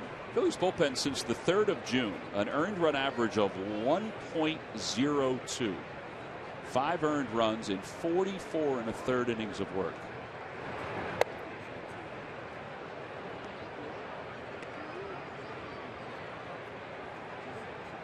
They've really been the best in the National League. You know, the Cardinals have been very good here in the month of June, along with the Phillies. 1 ball and 2 strikes as Jones fouls it back. Well, honestly, I think a lot has to do with the starting rotations going deeper with most of the time, and now everyone's getting that set role what they're going to be. If it's DeFreitas or Diekman in the 8th inning, and of course Papelbon in the 9th, so it's set up nicely when your starting pitching goes deep into a game. Yeah, tonight the bullpen will be burdened somewhat. Hollins, B.J. Rosenberg, who's back in the pen, is out there. 2 balls and 2 strikes to Garrett Jones. But on the last road trip, the Phillies starters were averaging 7 1/3. Now that's good. Anytime your starting staff can get into the 8th inning on average, that's going to help everybody out. A.J. Burnett was one of those guys who pitched a complete game on the road trip. How did he swing and hit that ball? A little pop-up out toward first base, 1 away. As promised earlier in the game, we have the AT&T fan photo of the game. This one comes from Lindsey Powell. And Lindsey provided us with this shot of a mom and son and their first game together here at Citizens Bank. Tweet your photo using hashtag #PhillyFanPhoto. And we might use it sometime later on in an upcoming telecast. Lucas, a swing and a miss. It's 0-1.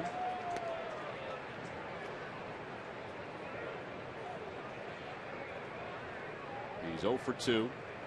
He had a pop up to second, which was an infield fly his first time up. Went down looking his last time, and he fights this one short. And Hollins gets the first 2 batters. Here comes Reed Johnson. Well, both Jones and Lucas have taken awkward swings, and we talked about a lot for Jaron Hollins is they don't pick the ball up out of his hand very well, and that's what happens. Jones get that curveball, which I agree, Tom. I have no idea how he hit it. He's probably going back to the dugout thinking, how did I hit it? By the way, it's not Reed Johnson, it's Heaney who is going to bat here, so he'll stay in the ball game. No balls and 1 strike. Outside 1-1. Have to admit, I'm a little surprised by this.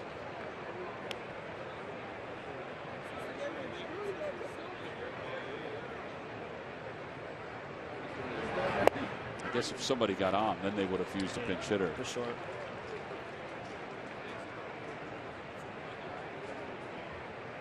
Or if he was leading off the inning like the Phillies did last time.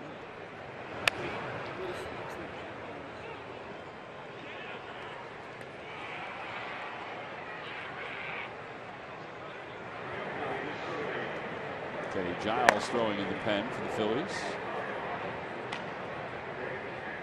And now the 1-2 pitch. And a called strike 3. Easy inning for Mario Hollins. He sets the Marlins down in order here in the 6th inning. Middle of the 6th, the Phillies on top by 2. We'll send Ryan Howard to the plate when we get back.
Benefits older Pennsylvanians every day.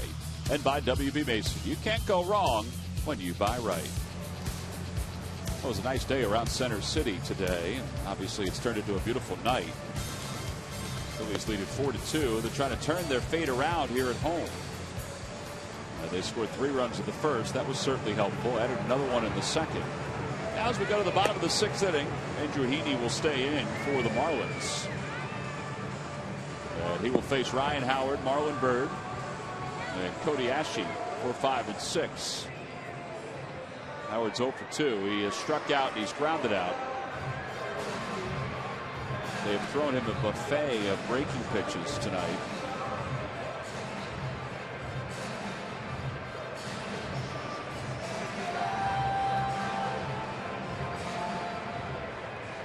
On the road trip in Atlanta and St. Louis, Ryan did such a nice job staying back and letting the ball get deep. And it seems like the last couple of games he wants to go out and get it so much.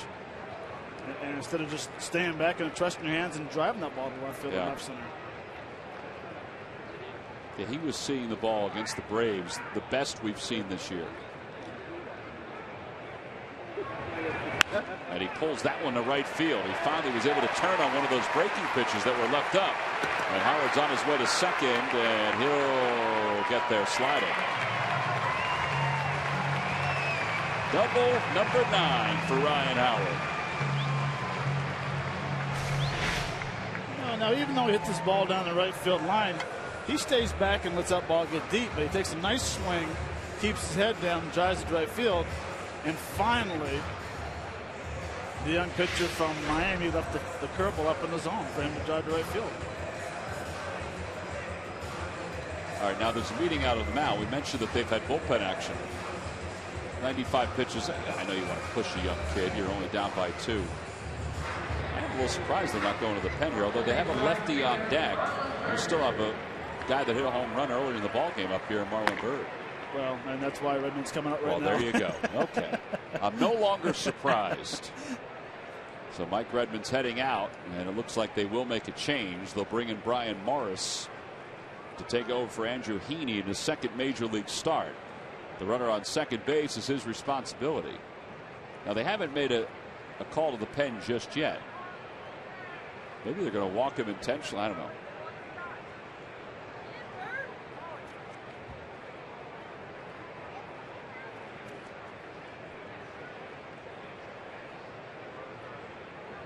And there you go.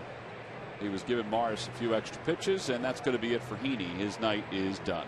So a pitching change here at Citizens Bank Park. The Phillies on top 4-2 with the runner in scoring position.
Lead Ryan Howard on second, and guys, Atlantic City has come to Citizens Bank Park. It is quite a scene behind the left field gates. If folks are coming out to the ballpark this week, they're going to want to check this out. Take a look at this. Sand sculptor John Gruber has created this 10-foot high, 8-foot wide Phillies Fanatics sandcastle. It's on display to give fans a chance to experience the Do-AC Sand Sculpting World Cup, which is happening right now down in Atlantic City through July the 6th. That's a free event right on the beach of Pennsylvania Avenue in Atlantic City. You see the Fanatic was there earlier when Mr. Gruber was building that and putting together. It will be here all week, and if you haven't gotten a chance to go out and see that yet, gentlemen, I suggest you do, perhaps when you're in center field later on this week. I don't know how they do that. It's amazing. It's remarkable how they're able to do something like that. Imagine what all of those sculptures are going to look like during this competition. All of the designs and their different categories as well. The one World Cup is big, but this one in Atlantic City, even bigger. You think this one will get the ratings that the other one that I the think other it one's might. getting in Brazil? I think it might. All right. Everybody needs a little competition, Murph. Marlon Byrd is 1 for 2. He homered his first time up and then grounded out to shortstop his last time. Brian Morris, the pitcher. And it's up high, 2-0. Speaking of World Cup, hopefully Team USA will play well tomorrow against Germany. And advance. Yeah. They're playing Thursday, by the way, Matt. Oh, Thursday. I'm sorry. Yeah, Thursday. 2 balls and no strikes.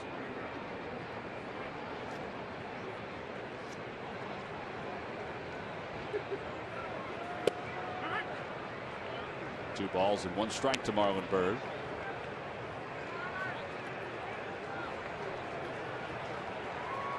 What happened to Canada? How come they're not in the World Cup now? Well, we haven't lost yet. Still undefeated after all these years.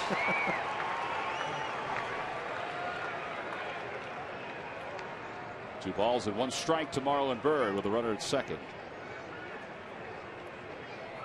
Marlon loops it out toward right field, and it's dropped by Dietrich.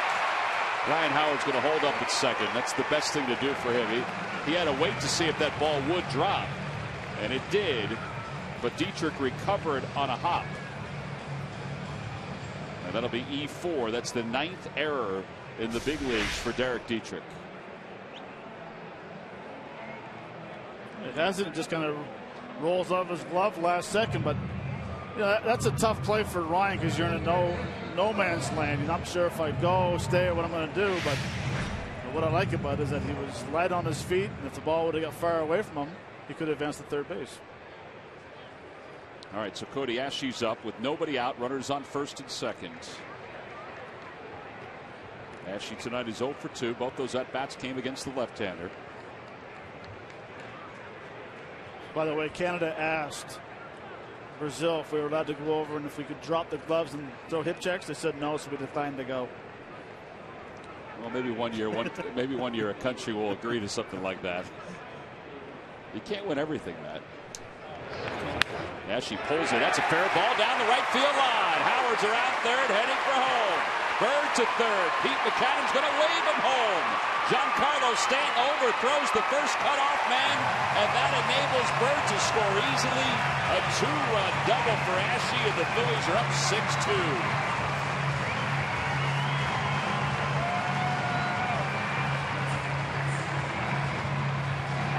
Well, an excellent read on the part of Pete Buchanan over the third base coach's box. He saw that ball was starting to sail. Cody, nice easy swing like he's been doing since he's been back, and ball hit down the right field corner and kind of hits and stops in the right field corner, and Stanton has a hard time. And Tom, you pointed out he missed the first cutoff man, and Pete kind of read that, the over miss throw, and Marlon Byrd scores easily from first base. Still nobody out, a runner at second. John Mayberry's the hitter. Phillies up 6-2. First pitch over for strike. It's 0-1. Mayberry tonight is 0 for 2. He has struck out and grounded out. See Cody's numbers this series: 4 for 6 with a couple of RBIs.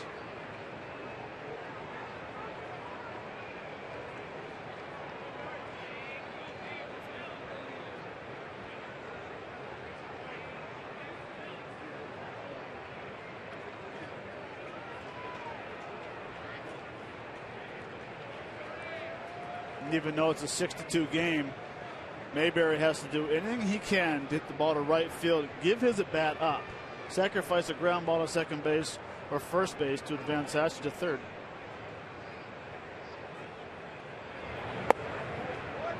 Check swing, 1-1.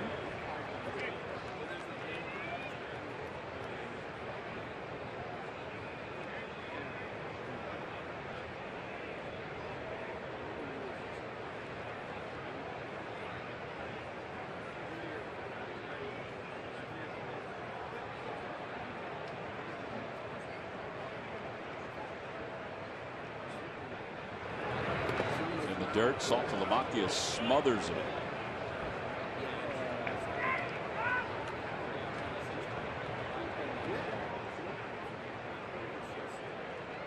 Salty's been tested today.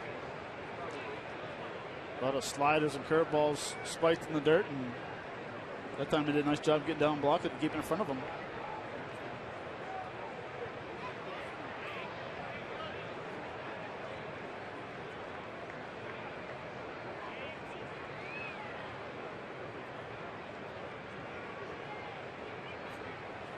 Swing and a miss, 2-2.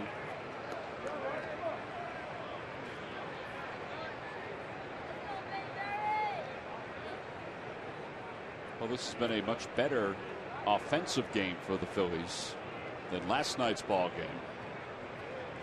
Obviously, the 2-run home run by Marlon Byrd and a 2-run double by Cody Ashe have gone a long way with helping that cause.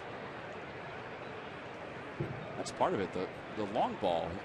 Phillies haven't hit many home runs here at Citizens Bank Park, at least on the long term. Swing and a miss. Mayberry struck out, one away here in the 6th inning. Phillies, Union, Flyers, Sixers, Eagles. What do you want to talk about? Tweet at PST on CSN, and Michael Barkat could discuss your tweet on Philly Sports Talk. Presented by Comcast Business. Weeknights at 5 on Comcast Sportsnet. Ben Revere tripled his first time up, then flied out to center his last time. Dominic Brown is out of the on-deck circle for the Phils.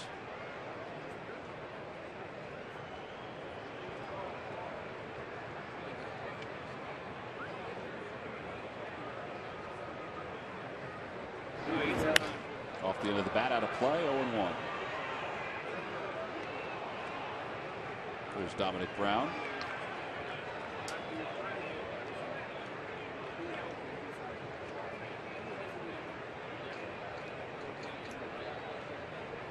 I bet you Dominic Brown took 200 swings today, working on things.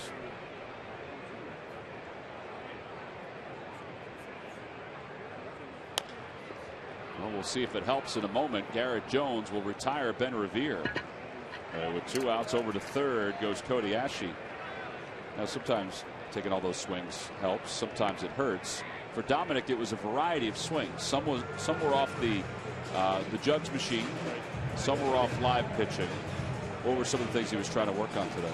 Well, he was trying to keep that right shoulder in as long as you can. And when you start flaring open and the shoulder comes out, you hit a lot of fly balls to left field. Or we talked about last night, his upper body was going away. And what he's trying to do is he's trying to keep this shoulder in as long as you can. And it's the contact first, then you release your hips.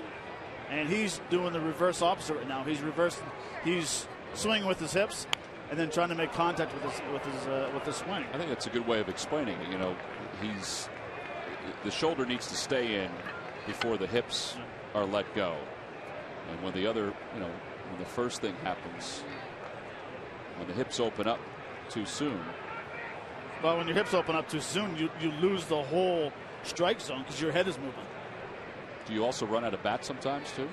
That your body pulls the bat away? You're not hitting the ball as sharply as that ball gets away from Saltalamacchia. Here comes Ashe. Now that may be a pass ball. 3 runs have scored in the inning for the Phillies. It's the second time tonight the Phillies have scored a run when there's been a misplay behind the plates. They scored a wild pitch, the 3rd of the night. Set up inside and just overthrows it inside, and honestly, that ball has to be caught. Yep. I agree with you. It moved. Yeah, it moved. I guess what I'm saying is if you open up too soon, then sometimes you'll hit the ball at the end of the bat instead of the sweet spot of the bat. Exactly, and that's why he's been hitting a lot of ground balls to second base or first base, or hitting a lot of weak fly balls to left field, because as soon as your upper body turns away from home plate, now the barrel has to come with it, so you're basically cutting the home plate in half with your swing. That's why if you think about taking that shoulder pointed towards the shortstop and going that direction, now his shoulder stayed in there. And he was just a little out front. Which is a good thing. You know, like now all of a sudden, see how his shoulder stays in? He still has that good balance right in here. But before, that whole body, and as soon as he was taking a swing, if I gave him a little push in his chest, he would fall off balance. But now he's making that adjustment a little bit. He pulls it again, foul. And it remains 2 balls and 2 strikes. Now, is it something that today, all the work, is it going to help? See, now that's the perfect spot right there for balance. Now this shoulder here is staying in there, where before everything was going away from his body. Check swing. He went according to the home plate umpire. And it'll be another wild pitch. A strikeout and a wild pitch. At least I think he went. I believe the home plate umpire said yes, and that's why Dominic Brown took off. And that's indeed what happened. There's no appeal. He just said yes. Oh, yeah, he went. Yeah, he went. I like that the umpire called it right away. And the last thing about D is don't worry about today's result. You come back tomorrow, you work on things, and break down your video from yesterday's game compared to today's game, and notice that there has been a difference. Well, Jimmy Rollins has been on base 3 times tonight. He's been hit by a pitch. He's walked. He's singled.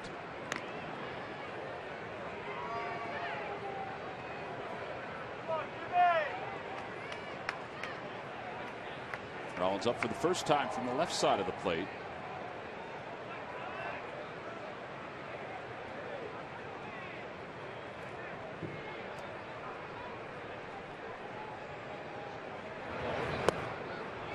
One.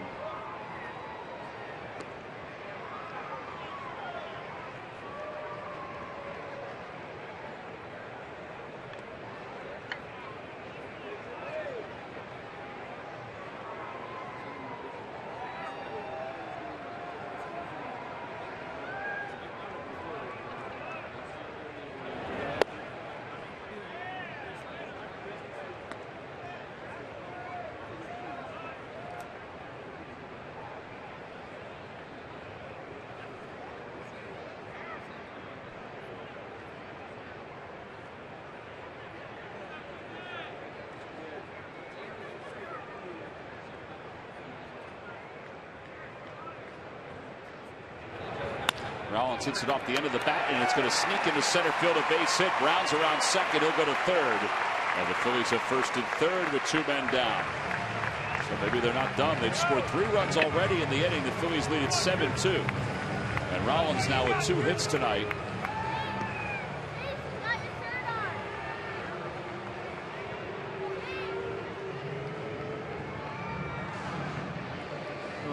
Jimmy does a nice job of hitting the ball back up the middle, but hats off to Dominic Brown for, even though it's 7-2, he could very easily pull up at second base. Goes from first to third, realizing that Zoltan has had a tough time back there tonight. 1, having a chance to block the ball, or 2, catching that little hard cutter. Yeah, I don't think we've had a game this year where there have been this many wild pitches. Or balls that look like they should have been caught. I mean, there's been a lot of activity behind home plate. And that's not including the 3 or 4 he's blocked already. Ruiz tonight is 0 for 3. 0 for 7 in the series. Low, 1-0.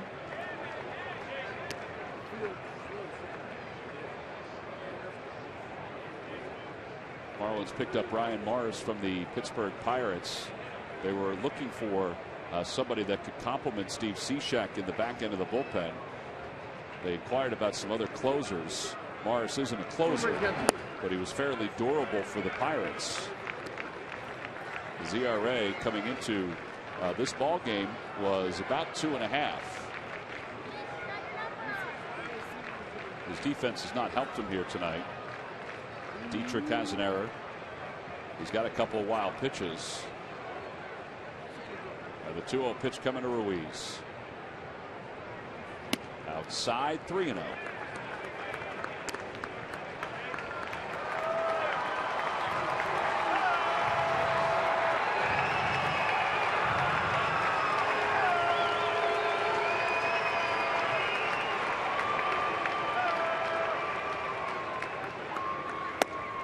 Green light for Ruiz.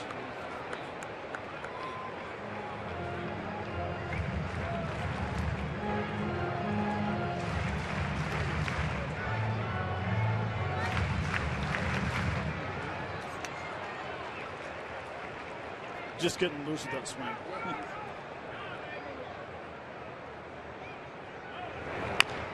Over to third, a foul ball, and it's 3-2. I wondered if he would swing 3-0, and they're up 7-2, and he's 0-4 his last 7 in this series. Maybe they think he'd get a fastball, what they'd like to call a cookie, that he could drive. He did not get a cookie. He did not. He got a nasty cutter. This is one of those 0-for-7s that it's somewhat misleading. He's hit the ball hard a few times. Rollins will be off and running from first. There he goes. And the pitch is hit back toward the middle. Lucas to his left. Throws out Ruiz, and the side is retired. The Phillies sent 8 men to the plate in the inning. They scored 3 runs.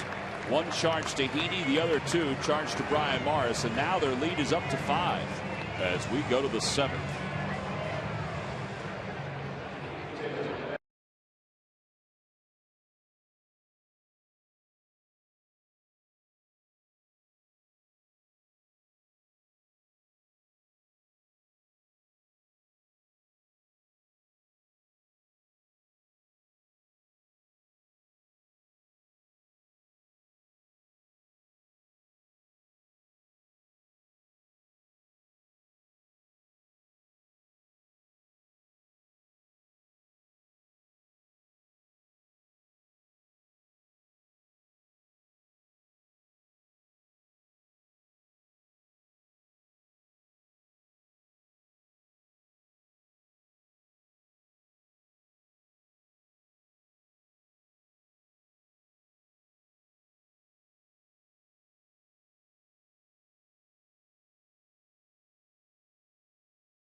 Time now for your local Honda dealers game summary. The Phillies lead at 7-2. Marlon Byrd, a 2-run home run, set the tone in the first. David Buchanan went 5 innings, walked 4. He's still in line to get the victory, but he's left it to the bullpen, which is okay at this point because the Phillies added 3 in the bottom of the 6th inning. So now as we go to the 7th, Kenny Giles will take over. It's a 6th ball game. Giles has 10 strikeouts in 5 innings of work.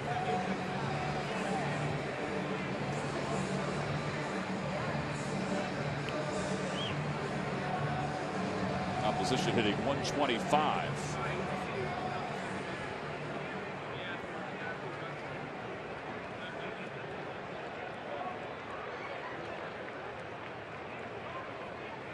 And he will face the top of the order, Marisnick, Dietrich, and Giancarlo Stanton.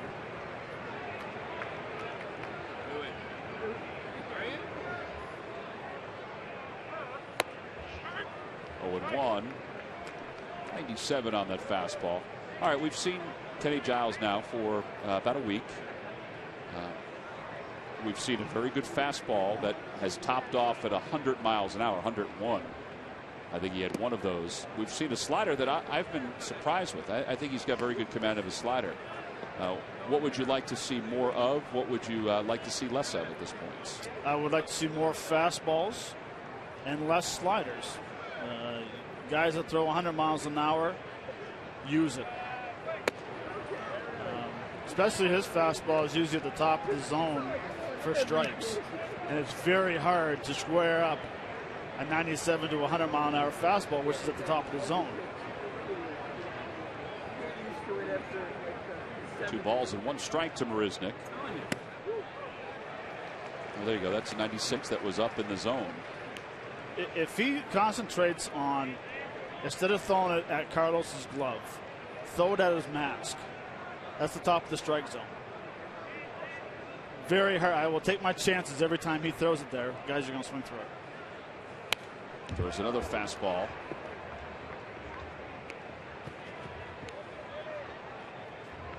Two balls and 2 strikes.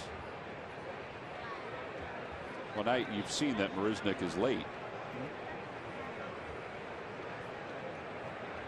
I mean, 2-2, you keep going with your best pitch unless you want to snap off a slider here, and he gears up for a fastball, and that's what they did. We got a chance to see Kenny a little bit in spring training. Now that we've seen him on a daily basis, even though it's a short period of time, he's very intense. He's got this different look to him. He's got the look of a closer. There's that slider, and it's chopped awkwardly foul. I haven't had an opportunity to ask him yet, but I want to know what the deep knee bend is after he receives the sign. Right there. Even before he gets the sign. That one wasn't as deep as it usually is. Must be a fastball coming then. Over to third. Ashe stays down on it. It was a fastball. Dug out by Howard. These lucky fans are tonight's Citizens 7. They will receive a prize pack courtesy of Citizens Bank. Good banking is simple, clear, and personal. And that's helping you bank better. Citizens Bank. Good banking is good citizenship.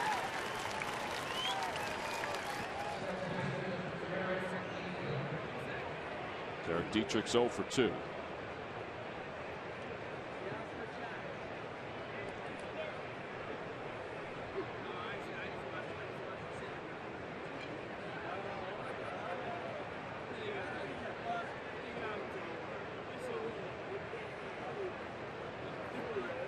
They've talked about easing him in. I think the easing part is kind of done, don't you think so? Yeah, I think it's. Yeah.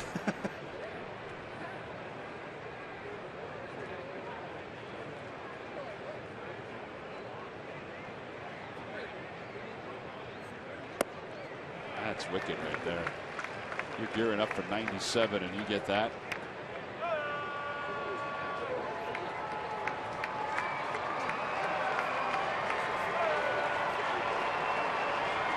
No balls and 2 strikes.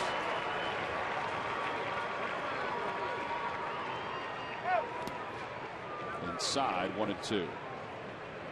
Toyota Major League Scoreboard. The Braves interleague play against the Astros are up 3-1. BJ and Justin Upton both have homered. It's the 3rd time they've homered in the same game. While members obviously of the Braves, I'm sure they did it a number of times as amateurs, but the last time was April of last year.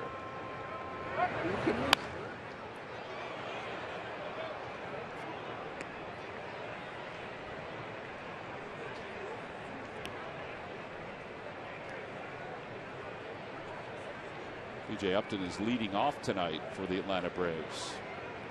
They're trying everything possible to get their offense going, but also to try to get him going. Foul tip, 97 on some high heat, 2 outs.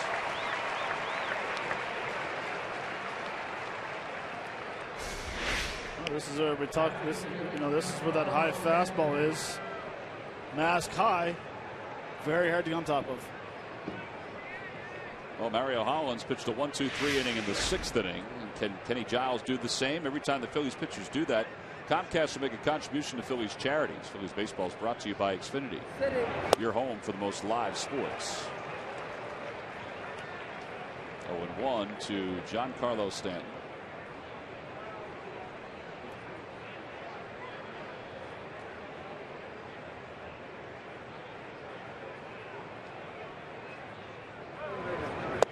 Two back-to-back sliders.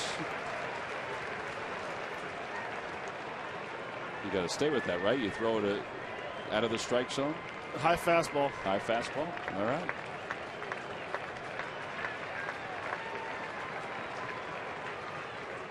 Well, there you go. 98. He geared it up a little bit more. You can go a little higher this time.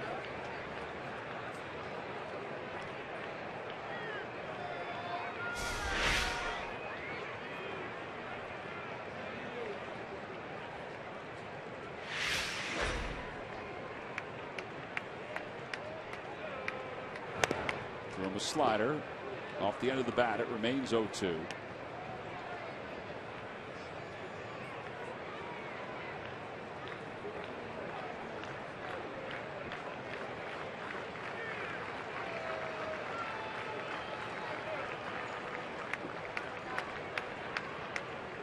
Swing and a miss. He got him. 98 on that fastball toward the outer edge. Back-to-back strikeouts for Kenny Giles. No need to ease him in anymore.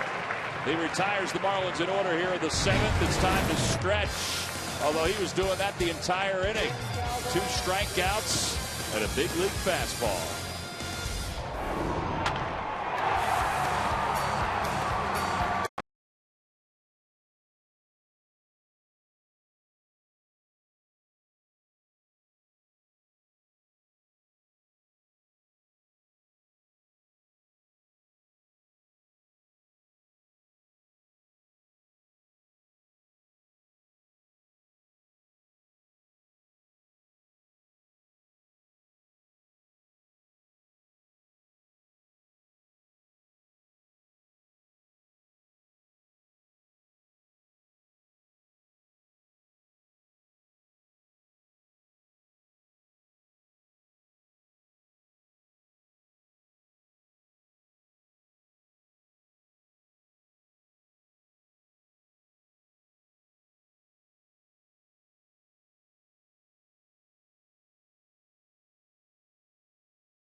On to the bottom of the 7th inning here at Citizens Bank Park with the Phillies up 7-2.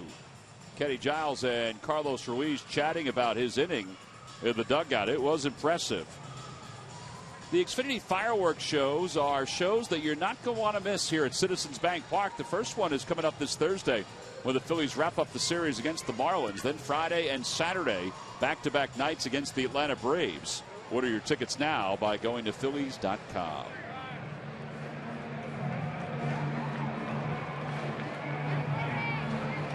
Bottom of the 7th inning, Chase Utley will lead it off for the Phils. It'll be Utley, Howard, and Marlon Byrd.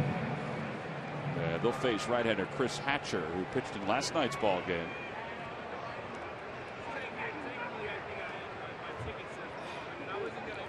Hatcher, 13 games, 3.60 ERA, delivers a strike.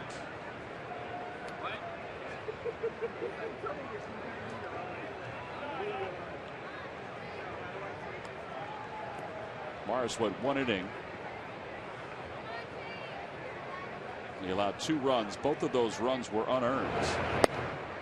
Inside, 1-1.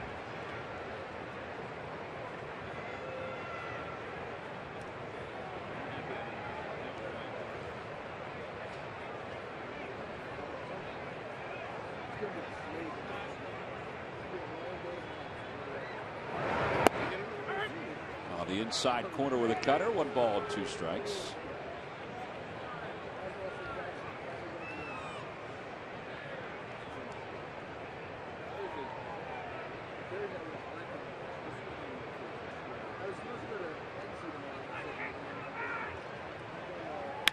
Off the hands, out toward left, and he's got a base hit. Leadoff single. Ryan Howard's coming up, but it's time for the Major League Notebook. Murph, take it away. All right, thanks, Tom. Brought to you by Gwinnett Mercy University. And Major League Baseball has adopted changed its new home plate collision rule after a force play between Cincinnati and the Pirates was overturned due to the blocking the plate rule. Today, Major League Baseball instructed umpires to no longer use that rule if it is a force at home plate, which makes a lot of sense. So it does seem like we're moving in the right direction in that rule. And also some history made tonight. Texas third baseman Adrian Beltre, a base hit tonight against the Detroit Tigers, and it was hit number 2,500 in his career. He is the 97th baseball player to get to 2,500 hits and just the 4th active player to do it. So 2,500 hits for him in his 17th season of baseball. Guys? All right, Murph, we appreciate that. He's had a heck of a career. Think about the power numbers that he's going to put up as well. Foul tip, and it's 0-1.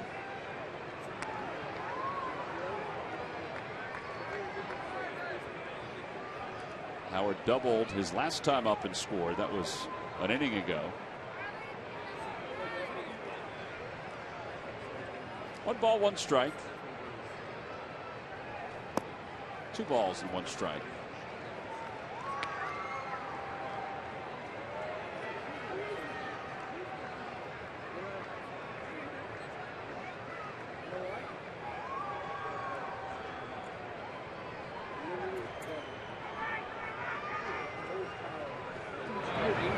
Inside, and it's 3-1. I'd like to see a little AT&T action from Ryan right now. Just get out of the way of hitting the ball to right field for a home run. We'll set up going back to left field and straightaway center again. Sometimes you start getting your doubt that maybe I can't pull home runs with power anymore, but he's got that brace on his foot. Fouled the ball off his foot on the road trip.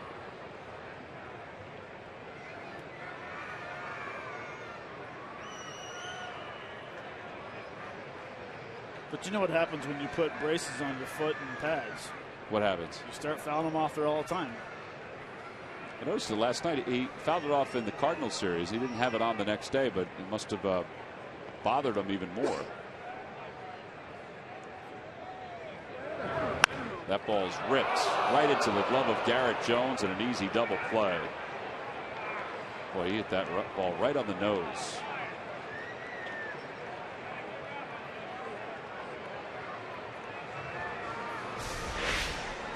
This is a laser. Not much you can do with Chase, but kind of surprising. 7-2 in the 7th inning. They're holding. Usually you play right behind the base runner. So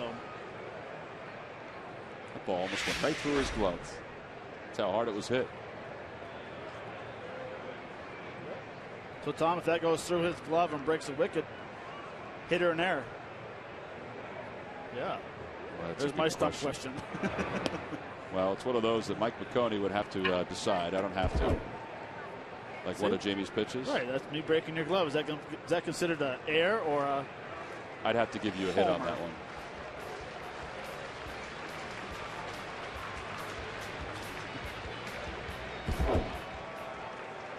One ball and no strikes to Bird.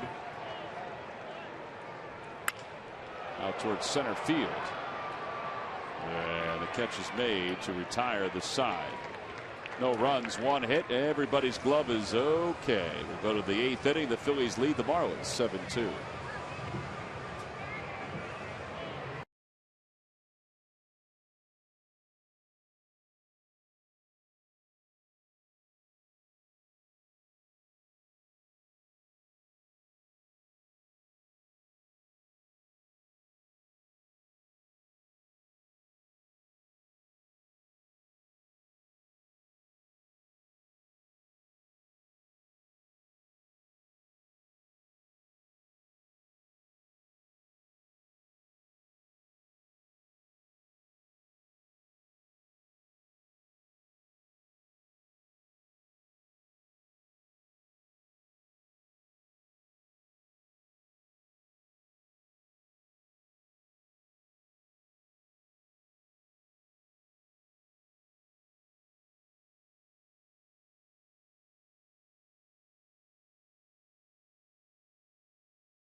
By Nissan. Get to your local Nissan store for the ride of your life and save big today.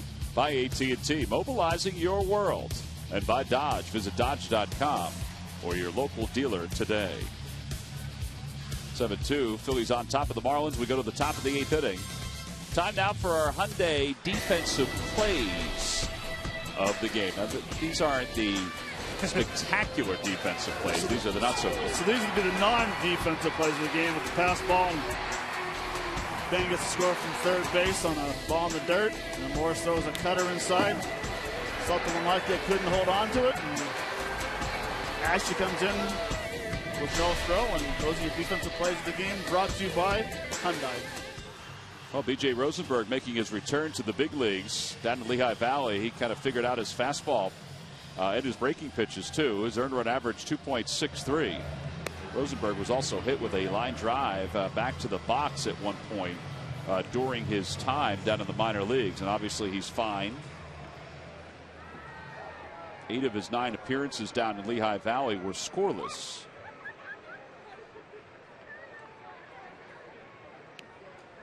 Casey McGee will start it off here in the 8th inning. He's 1 for 2. Sac fly his last time. He singled in the 3rd.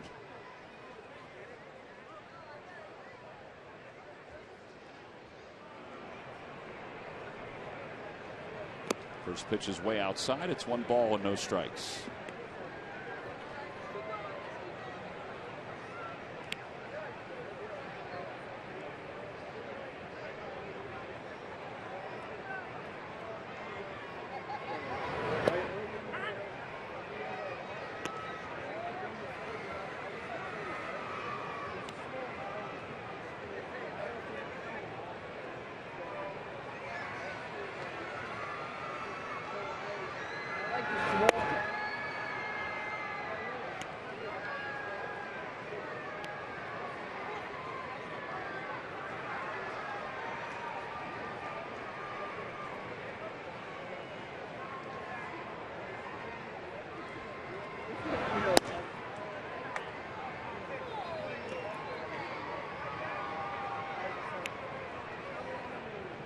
So what was the report on Rosenberg for velocity-wise? Was he getting up back right to 94, 93? Right, yeah. Well, right where you're seeing him right now.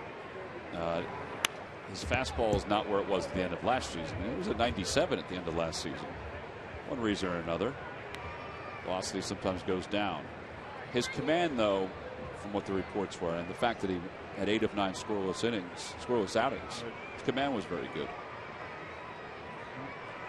If you're a power pitcher, use your fastball. Stay away from the change-ups and the cutters.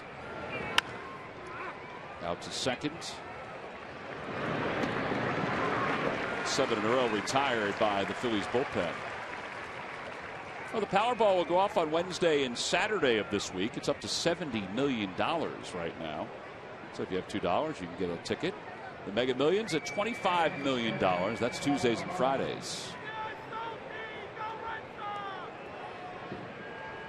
Here's Saltalamacchia, who has been on base 3 times, a couple of walks and a single.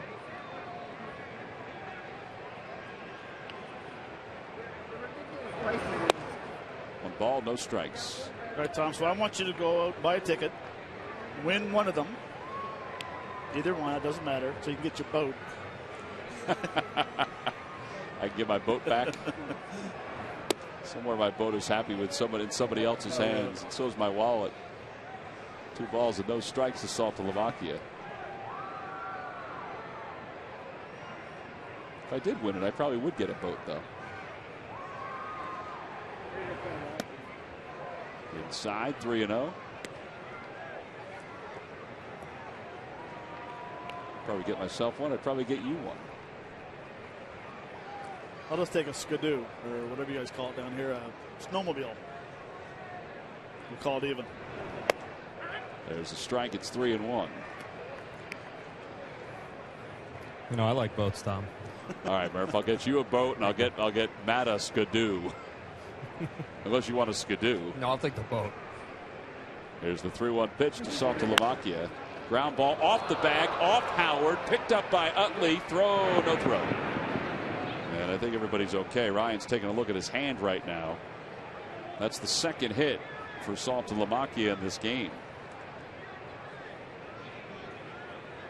I think if the ball hadn't hit the bag, I wonder if Ryan would have been able to get it. It sort of misdirected it. Oh yeah, it took a bounce right off his wrist.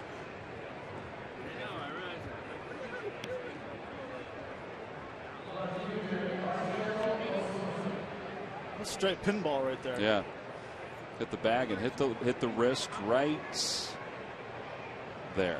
That's why it has that red protector on it. It's not to absorb sweat. No, well, actually, it's not. Yeah, It could be. Ozuna chops it foul. It's 0-1.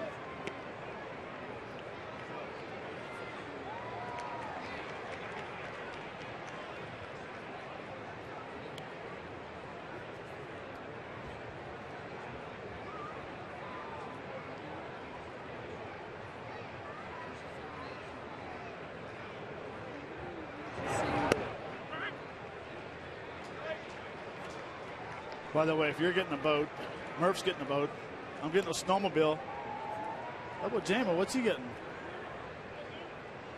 Well, his boat will have to be too big. He's got a lot of kids to put in the boat. I'll get him a year's supply of Turkey Hill ice cream. 0-2 pitch. Outside, 1 ball and 2 strikes. Right now, he's listening to the broadcast and he's fist pumping. You guys ever come up with that name of the ice cream for him? The no. ice cream? We got a bunch of suggestions from people, and some of them were very creative. A lot of them had to do with chocolate chip, mint chocolate chip. Fly ball, shallow right field. Utley is out to a spot. He's calling it, and he dropped it again. Saltalamacchia, though, is going to be out at second base. The putout goes 4-6. What the heck is going on with Chase's glove?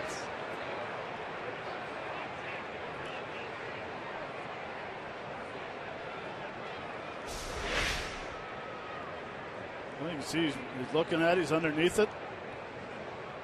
Glove up.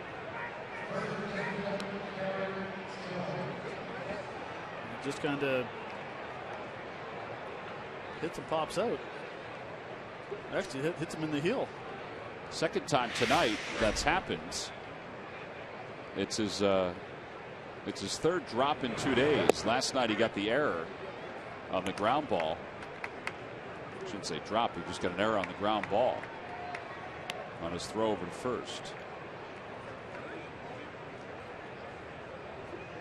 0-1 to Garrett Jones. He's 1 for 3.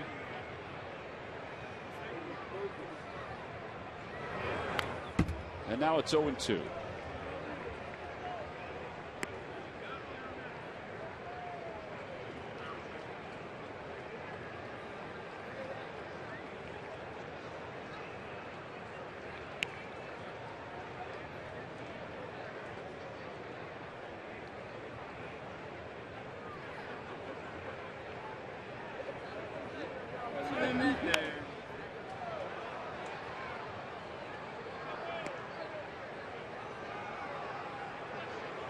almost got to think if this game stays the way it is, Papelbon will have to get an inning. Just to get some work? Yeah, do some work. And yeah, everybody else has pretty much worked. DeFreitas has worked. Diekman has worked. Outside 1-2.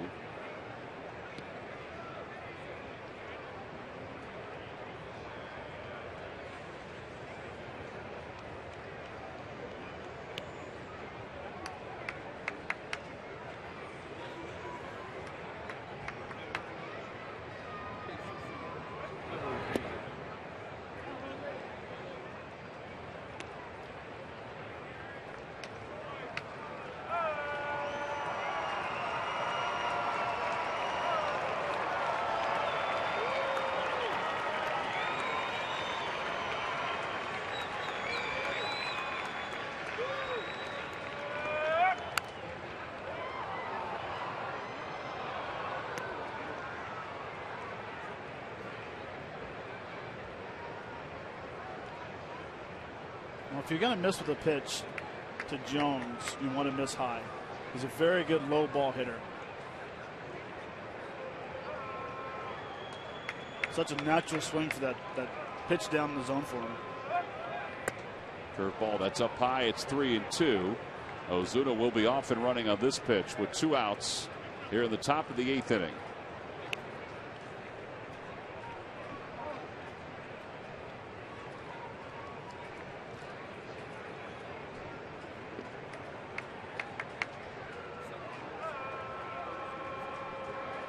Runner goes, pitch is ripped, and that one is gone.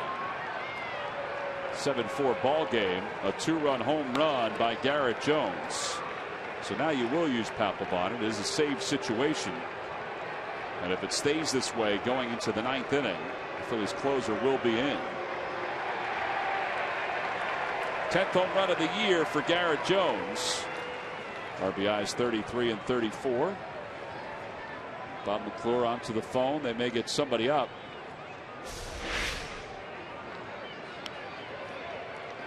Right down the middle.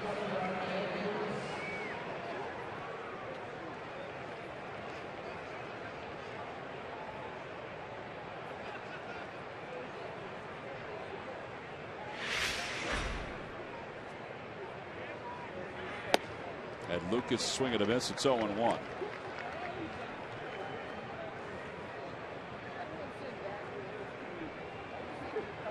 Jake Diekman has got a baseball.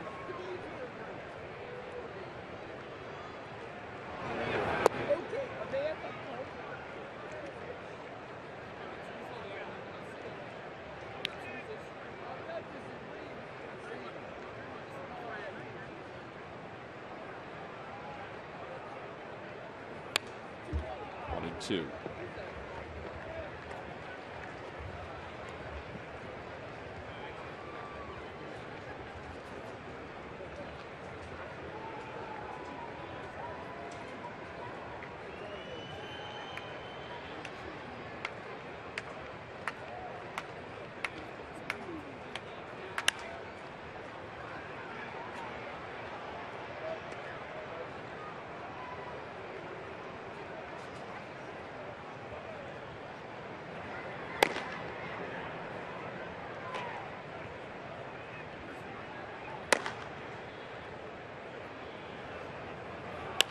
Off the end of the bat out towards center field. Revere is going to let it drop in front of him for a hit. So Lucas with his first hit of the night. And it means that Justin Bour will come up as a pinch hitter for the Marlins. They may go get the left-hander Diekman here. Bob McClure just checking to see if Jake is ready to go. He just started throwing.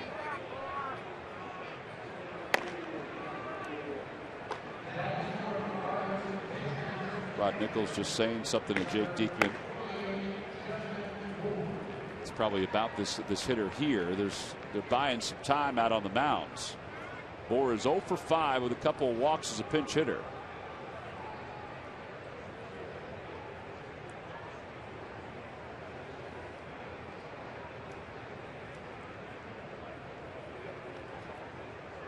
Home plate umpire David Rackley out to break up the conversation.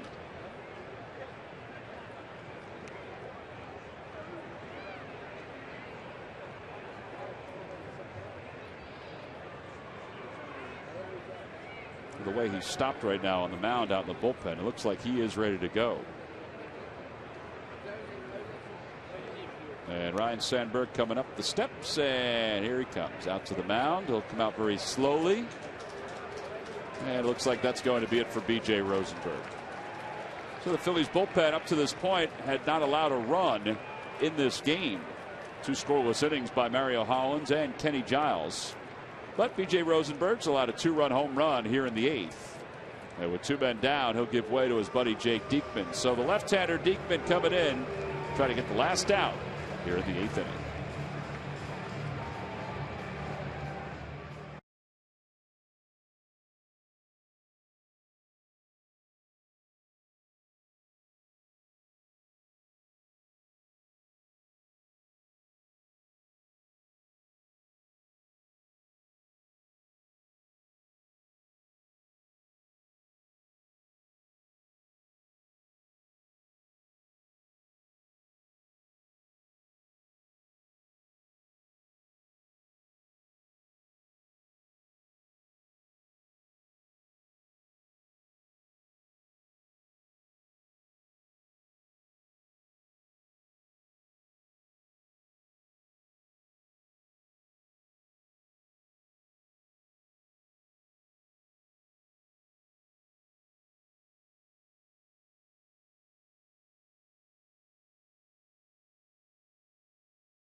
And promotions to choose from. A day-night doubleheader. Game 1 is a 2:05 first pitch. It's Apple Vacations Photo Day presented by Now Resorts and Spas, plus a free 2014 Phillies print to all fans. Game 2 is the makeup game from April 15th's rainout. Now, if you have tickets for April 15th, they're good for the 7:15 ball game, but there are seats in addition to those that have already been sold that are available.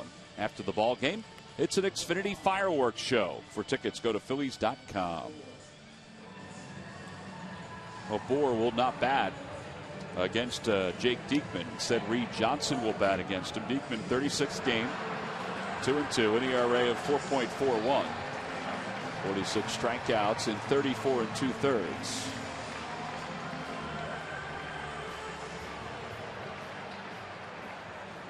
So Reed Johnson will pinch hit with Ed Lucas over at first.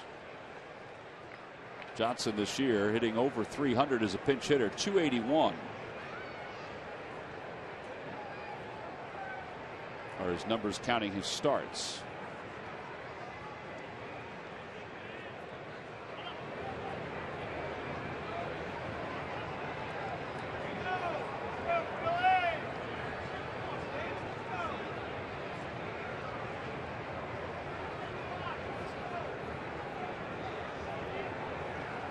He shows bunts it foul. It's 0-1. Ashley was playing back behind the third base bag, so he was trying to drag it up there.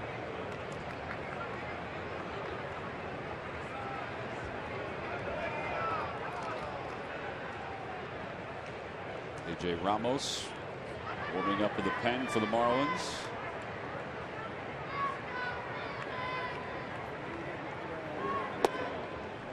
One ball and one strike.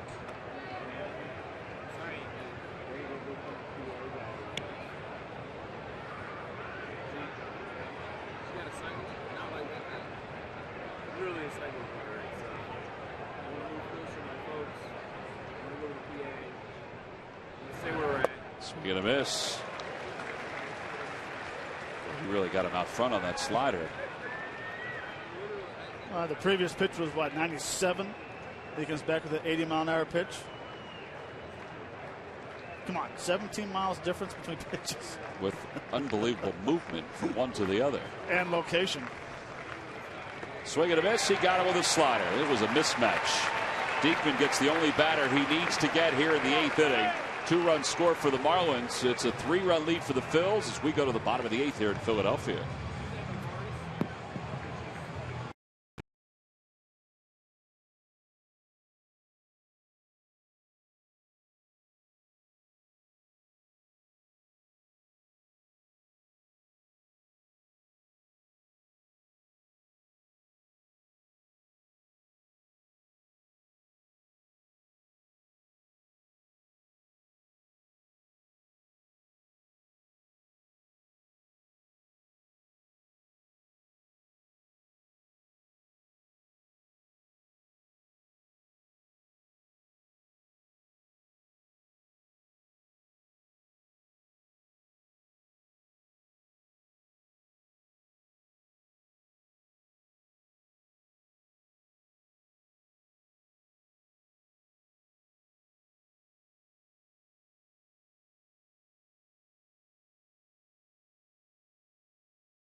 On the Atlanta Braves at 1:35. It's the Dominic Brown jersey, compliments of the Rothman Institute. It's for fans 14 and under. For tickets for that ball game, go to Phillies.com. You can get tickets for all 4 games against the Braves this weekend. We go to the bottom of the 8th inning. Cody Ashley will lead it off against A.J. Ramos. Jake Diekman feeling a little cool in the dugout with his hood on after he retired the only batter that he faced in the top of the 8th inning. Now Papelbon starts to warm in the bullpen for the Phils.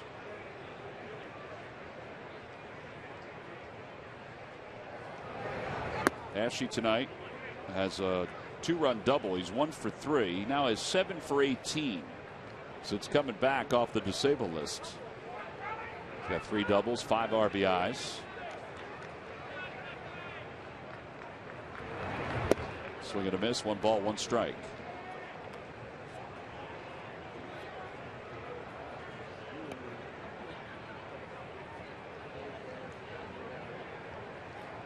There's Papelbon.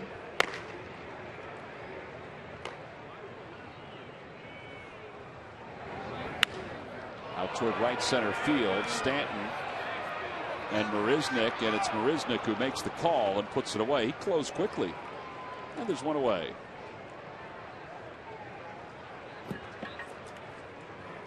John Mayberry is going to be the batter. And you can see he's yelling from start to finish. He wants that ball because the last guy you want to run into is collide with Stanton in right center. That wouldn't be a fun collision. That'd kind of be a mismatch right there. Mayberry's 0 for 3. He struck out twice. He's grounded out to short.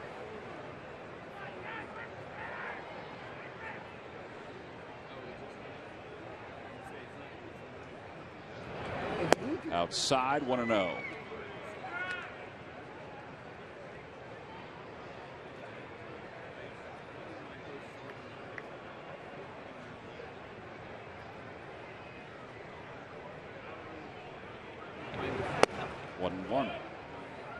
For a fastball down and toward the knees.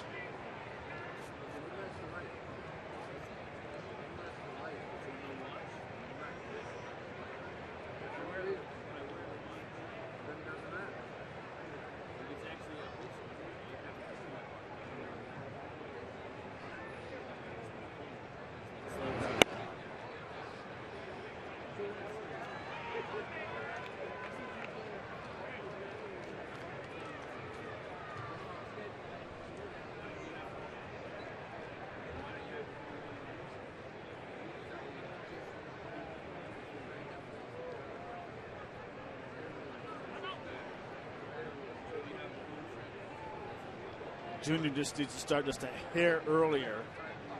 By the time the ball's been delivered, then he's starting to move his foot, and he's getting beat with a good fastball. Breaking ball outside, 2-2. Speaking of Junior, it was nice to see Tony Gwynn Jr. back with the ball club today. Tony was out in San Diego after his pops passed away. 2 balls and 2 strikes to Mayberry. Inside 3-2. The well wishes and messages that Tony and his family received over the last several days by no means can replace Big Tony and what he meant to his family, what he meant to baseball. But I know that, just talking to Tony today, just for a brief moment, the family was overwhelmed with all the messages, the tweets, the stories, the phone calls, the texts, all of that that they received after Tony Sr. passed away. Yeah, I went down in the locker room for about 20 minutes with him today, and Tony and I had a pretty good relationship over the last few years, and Pops was actually the first guy that congratulated me back in the Oakland days when I signed a 3-year deal. I came out of the dugout and he met me and shook the hand, and it was quite an honor. There's ball 4, and Mayberry draws a 1-out walk, so he's aboard here in the bottom of the 8th inning. And Tony Gwynn Jr. will come out of the on deck circle wearing his dad's number 19. A jersey that was hung in the Phillies dugout during the road trip while Tony Jr. was gone. Just to show the respect and to let their teammate know that they were thinking of him. As Tony said the other day after his dad passed away, it's his goal to make that number and his dad proud, which he already has, for the rest of his life. Fastball for a strike. It's 0-1.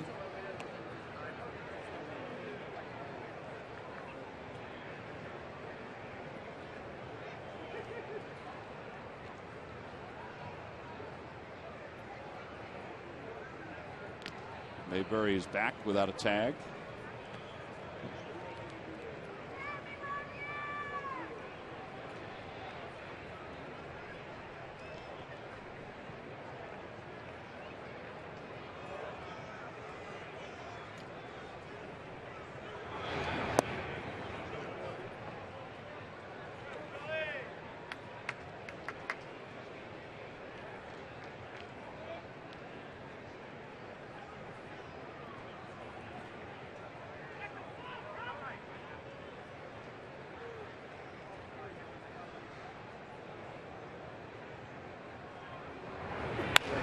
Fly ball, center field, playable for Marisnick.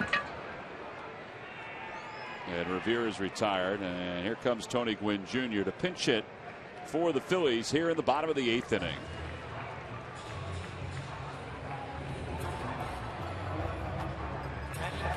Pitcher Jake Dixon. Number 19, Tony Gwynn Jr.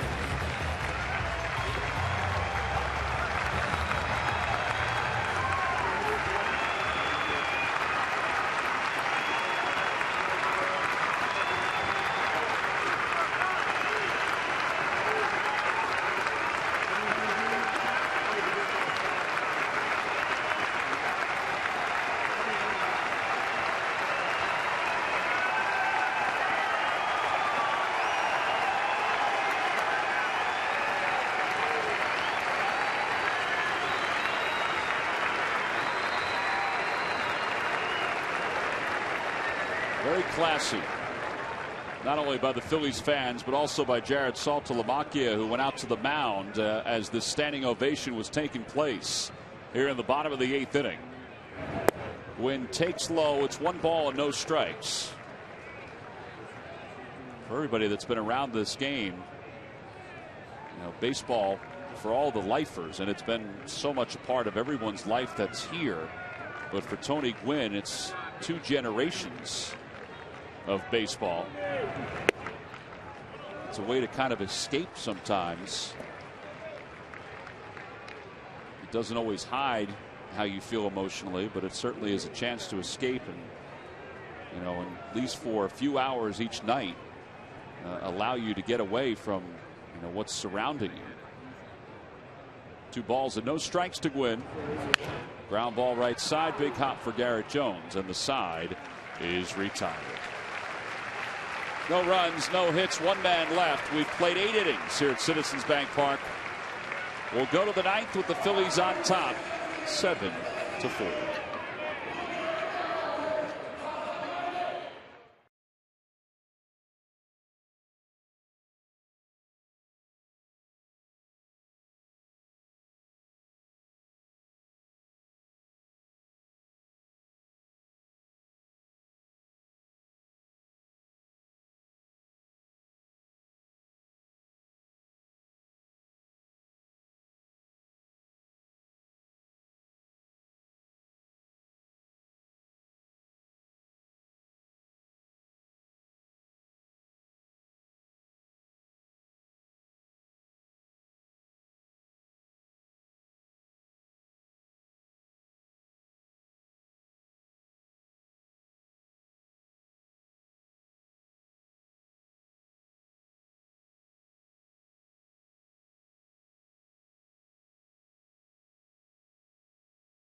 Top of the Marlins 7-4. This has turned into a save situation because the Marlins scored 2 runs in the 8th inning on the home run. So Jonathan Papelbon, who probably would have, as Matt mentioned before, would have worked here tonight, is going to work in a save situation to try to pick up his 18th of the year. Phillies trying to even up this series and hope that tonight's ball game sort of sets the tone for the rest of this homestand. And Papelbon closing it out easily here in the 9th inning would go a long way to helping that for Ryan Sandberg and the rest of his coaching staff. Papelbon's been very good for the Phillies this year, and he'll face the top of the order. So Marisnick, Dietrich, and Giancarlo Stanton.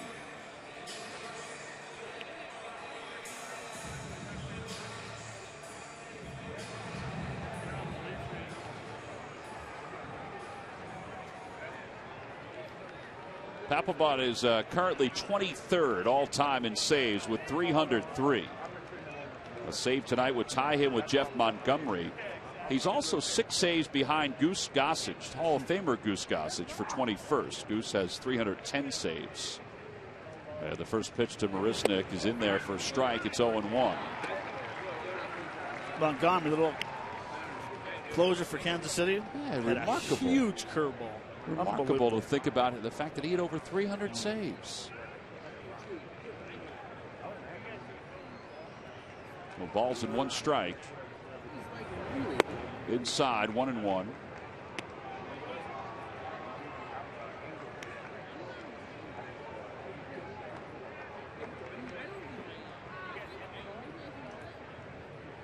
Marisnick is 0 for 3 with a walk. He walked in the 2nd. Swing and a miss, 1-2.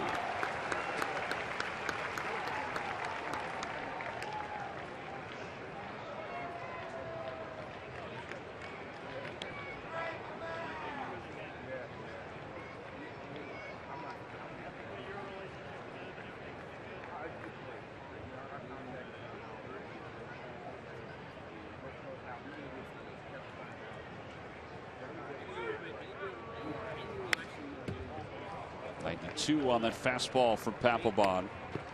Papelbon is tied for 7th with his 17 saves. 3 for 3 this year in save opportunities against the Marlins.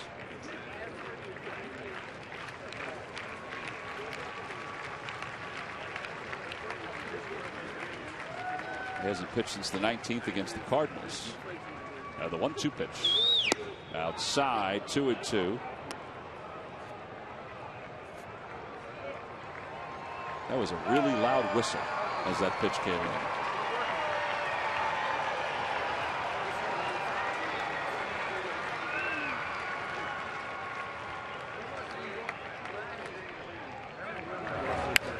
Fly ball, shallow center field. Ben Revere says he has it. And one down. Immediately after the game, stay tuned. Ben Davis is going to break it down. He'll break down this matchup between the Phils and the Marlins. Talk about David Buchanan. He went through 5, struggled somewhat, but still is in line for the win. Also, I'm sure Ben will also talk about Cody Ashley and what he's done so far since his return from the DL. It's continued tonight. He's driven in a couple. He has scored 1.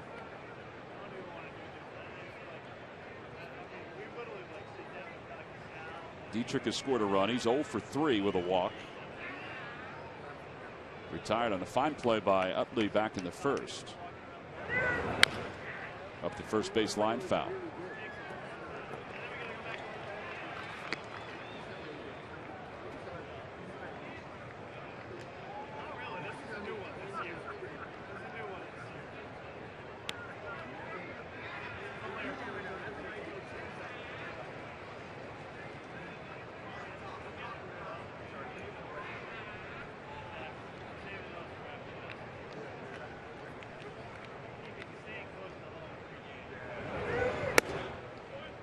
Pap almost looked like he slipped on that last pitch. He never shows panic. Papelbon. Doesn't matter the situation. I've seen him for many, many years and faced him many times, and he always has the same look. The closer look, what you says. Yeah, well, the Phillies struggled through the first month of the season. In fact, through the first 36 games, the Phillies had the worst ERA in the National League out of the pen at 4.95. He was the bright spot.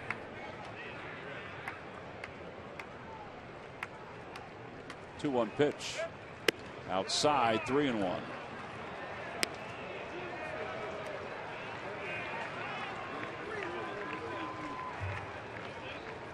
Stanton's on deck. Even if Dietrich gets on, he will not be the tying run.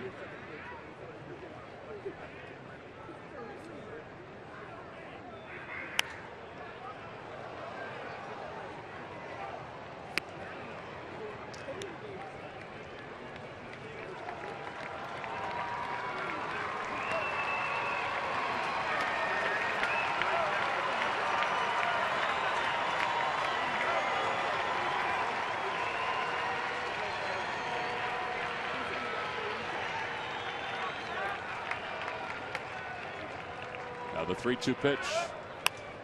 Popped him up. Third base. Cody Ashley on the grass, waiting. 2 outs.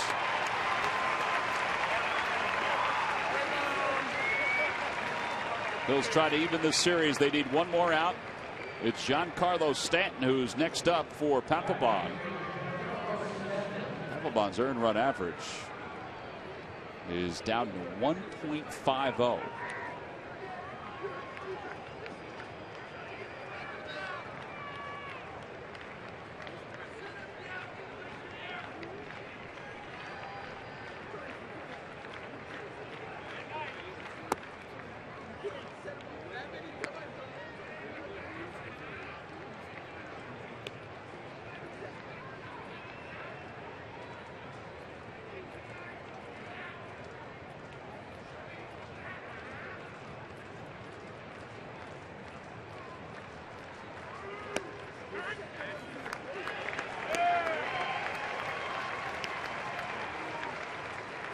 Phillies and the Marlins back together again tomorrow night, 7 o'clock on Comcast Sportsnet. Phillies pregame live at 6:30.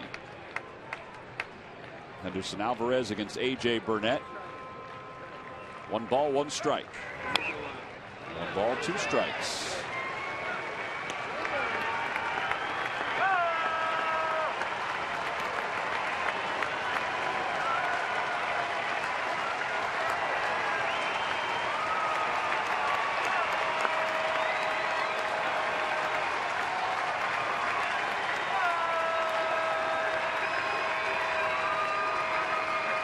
pitch coming for Papelbon.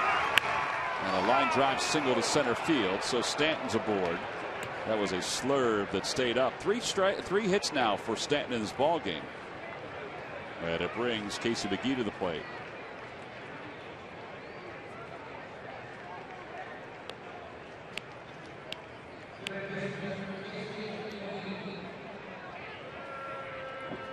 And Casey McGee is 1 for 3 as an RBI, singled in the third. He's grounded out twice.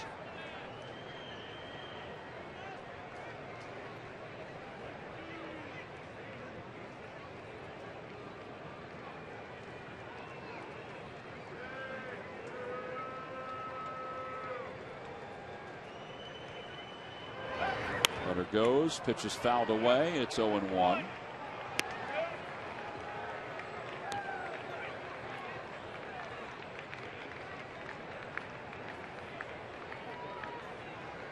McGee hitting .309, 47 runs batted in. Boy, he's got a lot of pine tar on that bat. It's up across the label. 17 inches from the end. I think that's the distance you can have without having pine tar. I despise using pine tar. Ground ball is short. Doesn't look like it's going to help McGee here. Rollins' throw in time, and the Phillies have evened up this series. They win it tonight 7-4. Jonathan Papelbon saves it for David Buchanan, who went 5 innings and now is 4-3 on the season. Now, this was a good win for the Phils based on what happened last night. They came out, they ran the bases well, and they also had some timely hitting. Marlon Byrd started it in the first with a 2-run home run. And Cody Ashley kind of picked up the slack offensively as well. And he is our Chevrolet player of the game. That 2-run double run scored turned out to be the difference in tonight's ball game. No, it was huge, and especially when it came to the area was the basic down the right field line. And here you're going to see Marlon Byrd get a fastball inner half the plate. Hit a blast to center field to get an early lead for the Phillies in the first inning. And then all of a sudden you're going to see Cody Ashley come up in the 6th inning. Gets a fastball up in the zone, drives it down the right field corner. Scores Ryan Howard. Byrd comes around motoring from first base. That is why. That is he is with Huff right now on the field.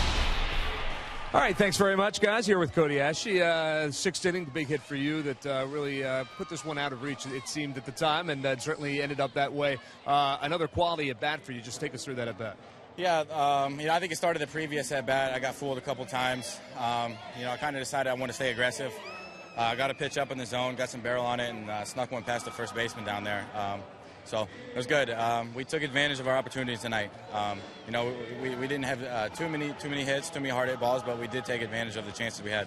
Before your injury, you were swinging a hot bat, and then when you finally were able to get that rehab assignment started, you were swinging a really hot bat. You seem to have brought that back up here. Are you feeling really comfortable right now? Yeah, I feel comfortable. That's just part of the learning process, I think. You just keep learning every single day, taking in the information and using it, and just keep doing your thing. For this team, the learning process, one step forward, one step back, one step forward again. How do you get again on a roll to kind of move forward here? There's no secret. You just got to put all 3 facets of baseball together: pitching, defense, and hitting. Last night we didn't have a big hit. We needed a big hit. We didn't get it. That's baseball tonight. We came out, took advantage of the opportunities. Buck battled out there for us, gave us a good 5 innings. Bullpen did their job, and we came out winners. When you do that, that's right. You win at home. Good job, Cody. Thanks for your time. Guys, back upstairs. All right, Murph, thank you very much. Cody just kind of looking over his shoulder, wondering if he was going to get pied at all. Jonathan Papelbon saves the day for the Phils. He picks up his 18th save of the season, got the final out tonight.